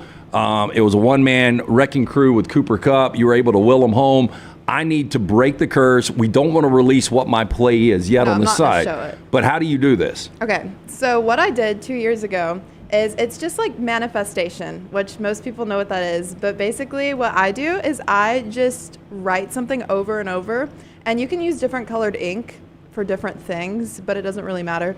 So you write it over and over. So like, just give me an example of something, because I'm not actually doing it. I'm not lighting the candles. Okay, I will play this one prop, though. I am going to play Christian McCaffrey over 90.5 rushing yards. Or you can write Jim grows back his hair. Either one. Whichever one you think is more important. We'll do Jim grows back his hair. Yes! This will be the biggest test of this system we've ever seen. Boy, I texted Brown yesterday about a rusting moon. Yeah. If we get your hair growing back, the end is near. Oh, no. It would be just the beginning, LT. You take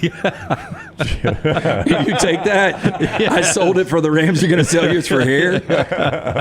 Okay, so you've done this on other stuff, right? Yeah, I've done it like, I can't really think of a good example, but yeah, you can Yeah, I do mean, it on for- all walks of life, if you need something to go your way, you actually manifestation. Right, like if you want to pass an exam, you could like use manifestation. Or you could but study. I- You could study, one Yeah, of the two, I don't normally do that. I study. I've actually been studying all day today. So, but like, I think some people use it for that, but I don't like to use it for like. I feel like that's like a selfish thing to use it for. Yeah, unlike Jim growing his hair back. Jim growing his hair back is definitely not. Unlike the Rams winning a Super Bowl or me getting off the snide on a side. If we can make this like dirty blonde, I mean, I don't want to get too specific. Dirty blonde. Well, he's had an Easter egg pink before. I dyed it so much I don't really remember what color my hair was. Like, what was it when you were a kid? It was probably mahogany. Yeah, mahogany. It was a fox's tail. Let me answer your question, Leighton. Gray. It is gray now. It is gray now, but I'll take any color. I'll even take gray. I'll dye the crap out of it.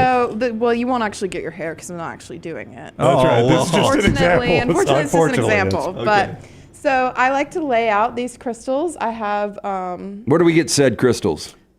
You can get them. I got these ones in New Mexico, actually. Okay. Long drive. Yeah, long drive to New Mexico. But there's a lot of like shops around Birmingham where you can. Okay, but these are true Indian burial ground rocks. They're not So Indian burial ground. they could be. We'll go with that. Okay, so what do we I got? have them all laid out. Okay. And I wrote it 3 times. You can write it however many times you want. Some people like fill up whole pieces of paper, but just for the example, I'm just doing 3 times. And then I get 3 candles. I put one at the top, like kind of like in a triangle situation, like that. That one doesn't even light, but like that. And then you light your candles, and then I leave it and let the candles burn out. That's exactly what I did, except I wrote the Rams will win the Super Bowl. Or actually, no. You write it in like the tense that it already happened. Like the Rams won the Super Bowl 2022, was it? So like I wrote Jim's hair grows back, like, or Jim's hair has grown back. Like you want to make sure that you're sure that it is going to happen. If you want to take a picture of this. How many candles is Dunaway going to have burning tonight? Yeah, I mean, I've got matches if we want to light them right If you now. want to go home and try this, I mean, maybe you'll have hair in the morning. I don't know. Okay, so I'm going to be reaching back out to you to do this exercise on Sunday because we win at the totals, we win at the props, we just don't win on the side. Just looking at the crystals, by the way, I think the winning touchdown is going to come on a pass on the right side of the end zone. Because look how small that crystal is. Is he diagramming now the crystals? Do you want to write that prediction No, I'm down? just saying, watch for the right side of the end zone. Right side of the end zone, the game-winning pass. The game-winning score will be on the right side of the end zone. Okay. Or I Very guess we could miss the specific, kick right, wide right. Very good stuff, Leighton. I appreciate it. We'll see if it works. I mean, if I am on the right side of this Super Bowl, we need something's cooking. Somebody asked if you learned this from the witch on the train. Did you actually talk to the witch on the train? I didn't even interact with the witch on the train. That was just I knew someone Lance. would ask that. No, did Yeah. I? I don't even think I saw the witch. I think I was in a different car. I don't the know. train. No, we were in the same car. I don't know how you didn't see the No, witch. I think It's such a I good went and family sat moment. in the other one, and I was like reading a book because you were wanting me to go like talk to the witch, and I was like, I don't really.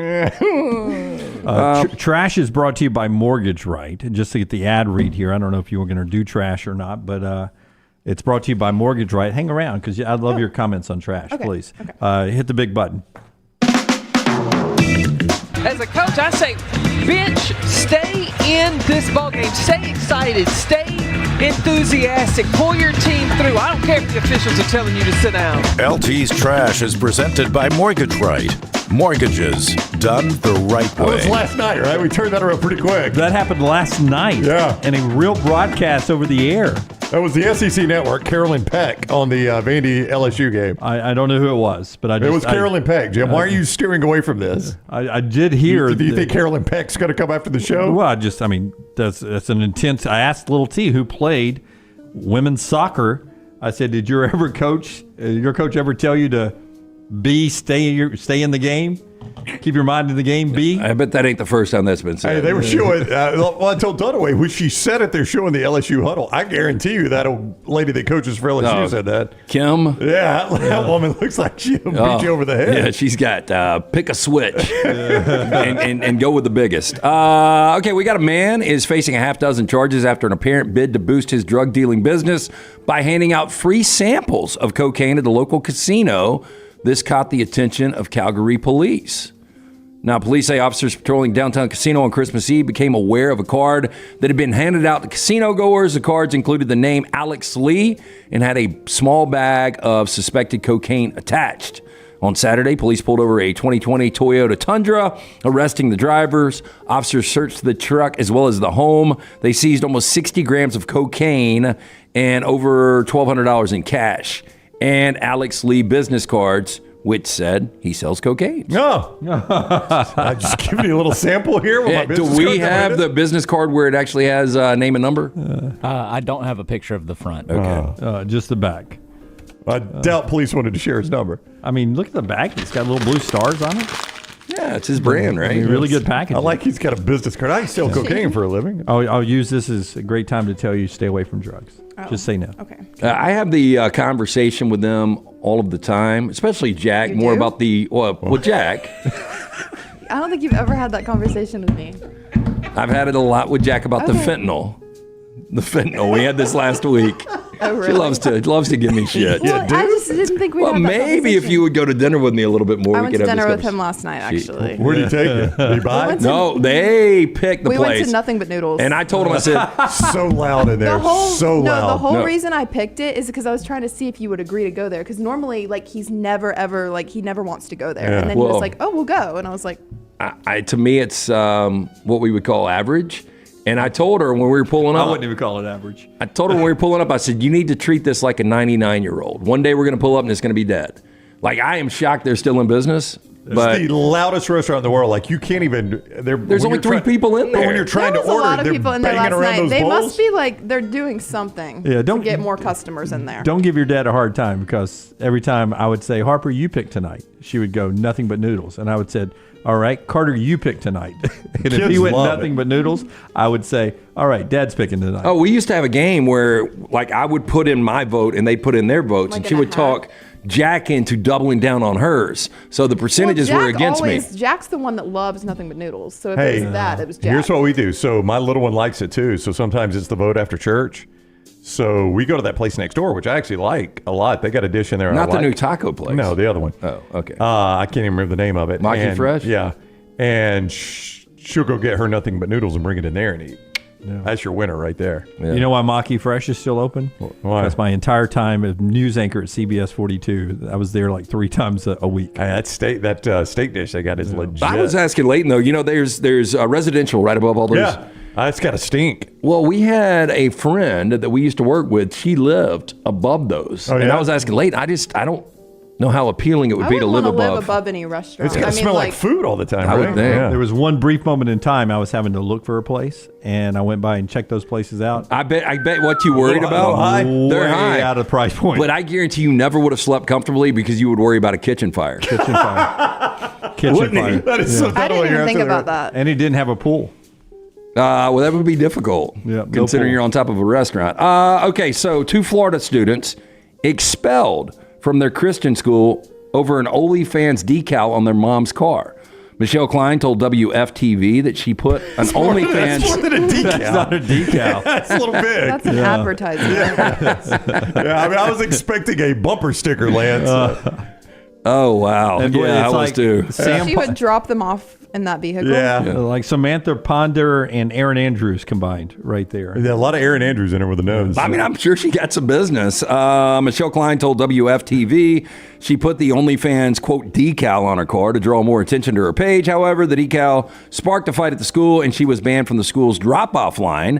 About a week later, WFTV reported the school leaders at Liberty Christian Prep School had expelled students altogether. I think that's going a little over the top. It's not their fault that their mom is absolutely not. like Now, that. if they're handing out business cards at the school for mom, that's going to be something different. So for those of us who have never been to OnlyFans, is it always the one thing that you guys talk about, or sometimes is it people who just sing? I think you cooking can do recipes. I think you can do other things there, but I'm Okay. not certain. I think it's most known for. Yeah, I think this was set up as you can do anything on OnlyFans, and quickly within a day or two, it became a sex site. Well, let me just say, /Piper Fawn is probably loving this attention.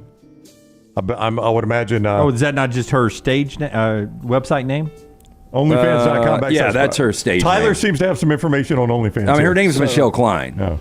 So originally they weren't banned or expelled. They talked to Piper Fawn there and told her don't drive that car to Car Rider Line. This is a private Christian school. You can walk your kids to school if you want. Yeah. She kept doing it, and then they expelled Oh, the kids. yeah. I think it's all a publicity stunt to By get- Piper Fawn? yeah. Well, to no, get I attention think to she's the into website. publicity? Well, I think she's monetarily driven. You'll give me this. Lance. And don't be surprised, litigious society, if she is going to find an angle now that her kids have been expelled for this. To sue? Yeah, to actually sue this school. I don't even think she has to do that. It's been covered everywhere, and now people know who she is. Well, that's and what they'll I'm saying. Go and look at it. Yeah, and she's eating this subscribe. up. Yeah, she's Can loving you every pull minute up of it. OnlyFans.com/Piper? I'm joking. Don't do it. You can use your password, Tyler. We won't see it. Finally, we've got crazy ideas. Police should hand out positive citations and not just negative ones. You can let a guy in traffic. Here's a $25 subway card. Stop to help an old lady who fell over. Maybe a night at the movies. Compliments of the city. That's interesting. Yeah, I've never thought of that. Like they pull you over and say, hey, by the way, you were going under the speed limit.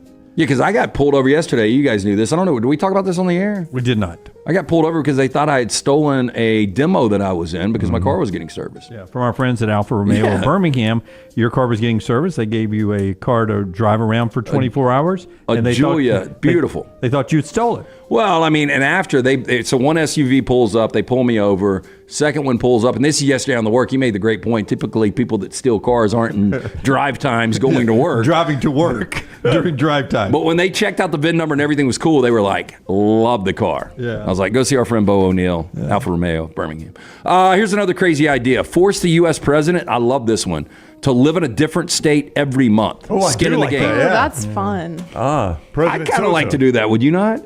I mean, Yeah.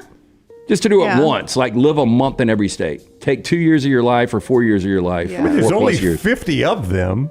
They could easily do it during their term. Yeah, they could do it in 4 years. Yeah, easily in 4 years. Like tomorrow, don't forget the president moves to Colorado. You'll be there. You'll be there. We'll spend $7.6 billion on new security for him in his new Colorado home. Here's another crazy idea. Celebrities legally required to use products and consume food they are spokespersons for. We're not celebrities, but when we endorse something, we believe in that product. Absolutely. I've used it or consistently use it. Yeah, and we actually said no to people because we were like, we tried this and we don't like it. Oh, we had a razor company. Walls brought it to me when we first started out here 2.5 years ago, and I tried to shave with it, and I had patches and cuts all over. And I was like, maybe this is a one-off. I tried another one of their blades, and I told Walls, I was like, I can't do it. And he was like, I was thinking the same thing. I shaved with it. It cut me up, too. And there was one, I'm not going to give you the category, but this person was spending a ton of money back in our radio days, and all three of us like, yeah, not doing it. And by the way, we made the right call on that one. We did. I believe there was some jail time. But I've decided to endorse that rustyblades.com if you'd like to. If you want to die from jaggedblades.com for that extra close shave. Hey, our final crazy idea, hospitals should offer dying patients a box full of illegal drugs that they can choose from and enjoy before they die. Jeez. I think they do with morphine, right? It's a little dark. By the way, you've crossed the line, so here's your box of drugs. You ain't coming back. I just know when my old man passed, Mother's Day weekend of 2022, he had a lot of morphine in his system. And I've never had morphine in my system. Hope I never do. But I would think morphine probably tops about everything, doesn't it? Maybe not fentanyl? I don't know why we all looked at Tyler. I mean, the kid's basically 16 years old. He's a bank of knowledge. Yeah. So fentanyl has, I believe it's 100 or maybe 1,000 times the potency of morphine. They use that as a treatment for cancer patients and people with extreme pain, and they usually give it as a skin patch or a lollipop to prevent overdose. Okay, well, or sleeping disorders, because Michael Jackson had one of those and Prince had one, right? Michael Jackson took propofol. Okay. Yeah, but I don't think that was prescribed. No, he was using that illegally. It worked. Somehow I feel like in a bad way. He's asleep. Yeah. I feel like I should get my prescriptions filled from Tyler now. He knows so much. He'd be a good pharmacist. Yeah. I'm sorry I made you stay here. I don't think we let you talk during trash at all. No, it's okay. I didn't have anything to say. You got to go study. Yeah, I got to go study. You do have a test paper or something? I have an exam due. Well, it's due tomorrow night at 9, but I would rather do it today. Okay, say no to drugs. Fentanyl's all out there. People are dying left and right. It's not worth it. You don't even drink, so I'm not worried about it. Right? Right. Yeah. Okay, there we go. What are you writing now? Leighton passed her test.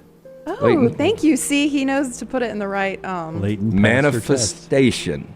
Passed her Y'all test. have really similar handwriting. His Who? handwriting looks like yours. Bull. No. You can't read. Lance Dunaway's got great penmanship. The way he writes penmanship. my name looks like the way that you would Oh, write he it. would have been wearing, like in the 1800s, he would have been wearing tights and he would have had a quill. This looks like I think every man should have the pursuit of happiness. Yeah, I mean, that's pathetic. I can't I write. don't know what this is. We had something 4 downs the other day. What is something, what was it, easy to do in life That's that me you when I'm in can't a do? hurry. See, it is similar. Like makes no sense. Yeah, absolutely. Matt says need LT on when he finds out she drinks. I have offered her, like we have traveled together. I have offered her cocktails. She just doesn't like to drink. I'm not really a big alcohol person. Harper wasn't either. Don't know if you noticed that was in past tense. Now she's a bartender. She still doesn't drink a lot. Yeah. But she loves to mix the drinks. You got to start somewhere. She loves to mix the drinks. Buying a house, major milestone in life, getting it right comes down to the right advice at the right time. That's why we're proud to partner with our friends at Mortgage Right, locally owned and operated, 205-815-9200. Or online, mortgageright.com/TNR, NMLS 2239, equal housing lender. We may do it next week, but there's a whole list of new bar terms that are floating. Yeah, that bartenders use. And I think I read this morning that a club sandwich is when you get a beer and a shot. Beer and a shot of something. Okay, never heard that. Why is it called that? I don't know. I don't know. That's just their term. You just know the term. The term that the bartenders use between each other. I've got a club sandwich. What do they call when you, because I've seen this to a buddy of mine, they squeeze the bar mats into a shot glass. He went to the bathroom. He's like, these shots aren't strong enough. And the guy was like, I'll show you. Yeah, I'll show you. Squeeze it in. He took that shot. They call that a yak. Yes. A yak. All right, one more segment to go before we get off to a Super Bowl weekend. But don't forget, about 12:02, right here on this platform, another link will be out there. So set your alerts, and we'll start more bonus Super Bowl coverage. We'll talk more about the game and then do a simulation. Simulation. Yeah, that's what I said. Simulation? Simulation. Say it for me, Leighton. Simulation? Thank you. That's what you said. Thank no, you. I'm not saying it right. Well, say it correctly for me. Simulation. Yes. It's gonna be a video game, and we're gonna watch how the 49ers and the Chiefs play out. And you've got a chance to win with our friends at mybookie.ag. Mybookie.ag. Just go to the website, Brandon. What's that website? nextroundlive.com. There you can go /TNRSim. All you got to do is front page nextroundlive.com. It's right there. We'll have a link. Go make your pick. You got to make your pick before the simulation. Simulation starts. All that coming up right here on TNR. Call the next round now at 205-734-0923. Legacy Credit Union has the ultimate game changer for your finances. With Engaged Checking, you can earn 3% APY on balances up to $15,000. You heard correctly, 3% APY. But it's not just about scoring with high yields. With Engaged Checking, you can get paid up to 2 days early. That means your paycheck, Social Security, tax refund, you name it, you get it early. So stop sitting on the sidelines and get in the game with Engaged Checking. Sign up today at LegacyCreditUnion.com or visit any 9 Greater Birmingham area branches. APY is annual percentage yield. Terms and conditions may apply. See Credit Union for details. Federally insured by the NCUA. Support the show and grab some great t-shirts and hoodies right now in the Next Round store. Buy the Alabama State map shirts in your team's favorite colors, the popular Y'all Can Have the Rest, or Next Round flag shirts are also online now. Just go to nextround.store. That's nextround.store. The traditional Next Round logo shirts are there too. Buy them for yourself, or they make a great gift for someone else. And let us know what you'd like to see in the store coming up. Nextround.store. That's nextround.store. Hey, Lance Taylor from the Next Round to tell you about one of our favorite places for breakfast, lunch, and dinner. That is Hamburger Heaven since 1982. Hamburger Heaven has been serving Birmingham's best hamburgers, cheeseburgers, French fries, hand-spun milkshakes, and sandwiches made fresh to order. All of their ingredients are fresh and prepared daily. This includes their beef, always fresh, never frozen, hand-pattied each and every day. For breakfast, lunch, or dinner, visit any of the 4 locations, Highway 280, Irondale, Gardendale, and Homewood. What are you waiting for? It's non-stop gaming action at Birmingham Racecourse Casino. Come play more than 900 of the latest and greatest games around, featuring fun bonuses and big jackpots. You can wager and win on horse and greyhound races from all over the world. There are more ways to win at Birmingham Racecourse Casino. Birmingham Racecourse Casino, located off I-459, exit 31, Derby Parkway. Must be 21 or older. Fire damage to your home or business is something you never want to consider. Ryan Brown here from the Next Round. But in the horrible event it happens, Dry Tech is here to help. They respond quickly and will reply to you within 20 minutes when you call 205-637-0143. They're working for you, the customer, not the insurance company. They've got 5 crews ready to go 24/7. Don't call the insurance company first. Call Dry Tech. Just remember this website, mydrytech.com. That is mydrytech.com. Follow Next Round Live on Twitter, Instagram, Facebook, and YouTube. The social media team at Next Round Live will share the latest interviews and videos from UAB, Alabama, Auburn, and campuses all over the college landscape. You'll also get the latest highlights and news from the Next Round Live Daily Show. Jim, Lance, and Ryan will share their thoughts, and remember, you can always see the old shows on the Next Round Live YouTube channel. Subscribe, like, and don't forget to comment. Turn on the notifications so you don't miss a thing. It's Next Round Live on Twitter, Instagram, Facebook, and YouTube.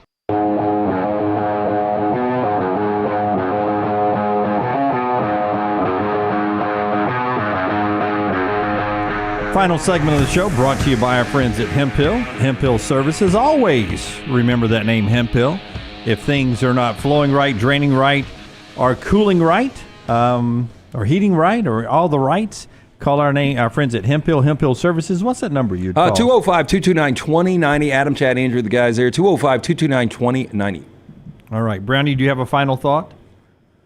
I don't really, Jim. Okay. Would you tell us the Live PGA replay story, and then we'll have some final thoughts on the weekend? So there's a lot of talk, obviously, about TV ratings with the Super Bowl. You guys have a stake bet on it that Jim has almost already waved the white flag on. Yeah. I'm going to be down to four. Four up. This past weekend was a big moment for Live Golf because they've never really been able to. They started out streaming only on YouTube. They've got a deal with CW, which you don't really think about the CW for sports, right? But they've never really been able to draw a TV audience. No matter how many top 50 players, they go higher. They go still from the PGA Tour, pay a ton of money. It's not translated into any sort of TV product. They had their best chance ever. They had a Sunday finish in Mexico this past Sunday with the AT&T Pebble Beach program rained out. Best chance they ever had, right? Head-to-head against the PGA Tour. Right. 458,000 people watched their final round on the CW. Okay. 1.2 million people watched a replay of last year's final round of the AT&T on CBS. And had no idea. No, I'm sure they had an idea. It's right there at the top of the screen. So triple the audience version. Triple the audience just to watch a replay. No. They make it abundantly clear it's a replay from last year. They even come back from commercials. Yeah, they'll come back and say, hey, rained out at Pebble Beach. You're watching last year's final round. Because I think it was Walls that was telling me he was with one of our former coworkers and they were watching. No, it was Greg from Pell City. Yeah. He said that they were sitting in a bar and they were watching a replay of the Braves game and they were both cheering and they were like, once a couple innings went by, they were like, damn, this was last night's game. Yes. Yeah. But it's it's obvious it's a replay. But alcohol involved? Yeah. Potentially. Add a bar keywords there. 1.2 million people. 1.2 million people watched the replay. So basically 3 times the audience watching a replay of last year's event rather than the live event. Yeah. So that's, they just cannot draw a TV audience. It lost not head-to-head. That was head-to-head. Later in the night, about 130,000 more people watched something called Pickleball Slam 2 on ESPN. I'm assuming that's a pickleball tournament. It is. It's a celebrity and then the real pros play, but a celebrity event and real pros. So they have struggled to draw a TV audience no matter how many big names that they have drug in. The PGA Tour is obviously still the name brand, and name brand is really hard to beat. It is hard to beat name brand. And I told you, I think part of it is as a golfer, I just want to see the course, people hitting good shots at Pebble Beach, where I haven't played yet, but I would like to play someday. And I was sitting there going, oh, that's number 14. There's 16. I'd like to do that at Pebble Beach. Meanwhile, that trash course they were playing on in Mexico, I have no desire to play there. Dog that joint out. Yeah, I'm sitting there watching. I tried to watch the live broadcast, and with all the jacked up graphics and everything, I'm sitting there watching it, and they got sand on the greens. Yeah. I am an avid golfer. You guys know that, and I watch more golf on television than any of you. Even knowing it was on, I knew the AT&T was rained out. Even knowing it was on, there's another controversy, by the way, from the AT&T. I never flipped over there. The other controversy is... I think you have to absolutely love golf. To watch the live? To watch live. Because, I'm one of those casual guys. I love watching the majors. But outside of that, I'm not going to watch. Well, there was just nothing else on Sunday. The only other option was the Pro Bowl, and it was 40 degrees and raining outside. There was literally nothing to do. I took a nap rather than watch the live. There is a controversy in Vegas, and I don't know how this has resolved itself, but it became apparent at the end of the first round, or the third round, excuse me, at the end of the third round of the PGA Tour event that the next day was going to rain out. They were talking about it on the broadcast, like how important it is to finish strong here because it could be a 54-hole event. Apparently, there were a large group of people that quickly went to Vegas, or the casinos in Vegas, and bet on finished position for the players. thinking that it was only going to be a 3-round event. And everybody's like, yeah, I mean, technically you got the bet right, but that is clearly not the spirit of the bet. I mean, you're gaming the system at that point. Well, sometimes, like in NASCAR races, in Vegas, the bets, there's a certain number of laps that have to be run for it to count. Well, the problem is, Jim, I think that, 54 holes, if there is rain short, it does become an official event. I mean, the points are given out, the paychecks are given out. So I think once the PGA Tour says it's an official event, Vegas has no other option. Because it has to cross the halfway point to be an official race, right? Yeah. So, once you do that. Troy says, held the WrestleMania XL press conference, drew 2.5 million people just on YouTube alone, more people than that.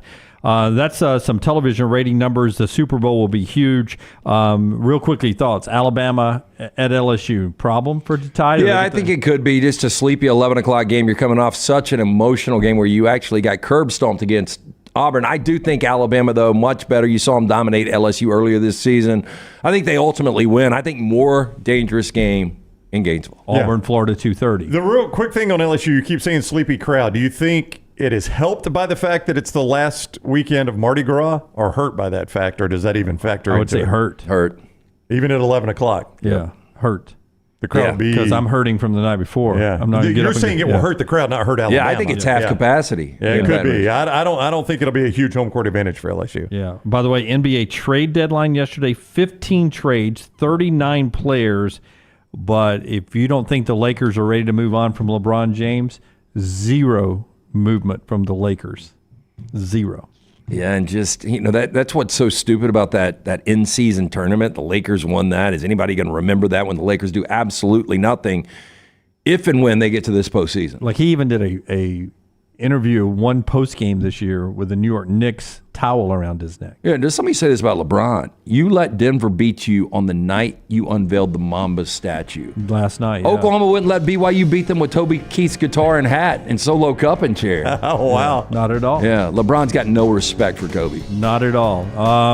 I'd say that lightly. I don't like LeBron, but Super Bowl television rating number, DeBred says, is 119.5 million over under. Where are you going? I would go, that's 4 million more than watched it last year. That's a lot of people. I'd take the under. I would go under. I'd take the under over that. But it's still over last year's. But it'll still be over last year. All right. By the way, shout out to Christopher Del Solar. Shot a 13 under yesterday, Brown. 57 at the Corn Ferry event, the lowest ever PGA sanctioned event. It's absurd. He parred the last 3 holes, too. 57. To shoot a 57, parred the last 3 holes. Yeah, parred the last 3. Could have been lower, is what you're saying. All right. Hang around a couple of minutes. Lunsford's going to send out a link. We're going to talk more Super Bowl and do a simulation. That's coming up. Until next time, stop laughing, Tyler. God bless you. And God bless America.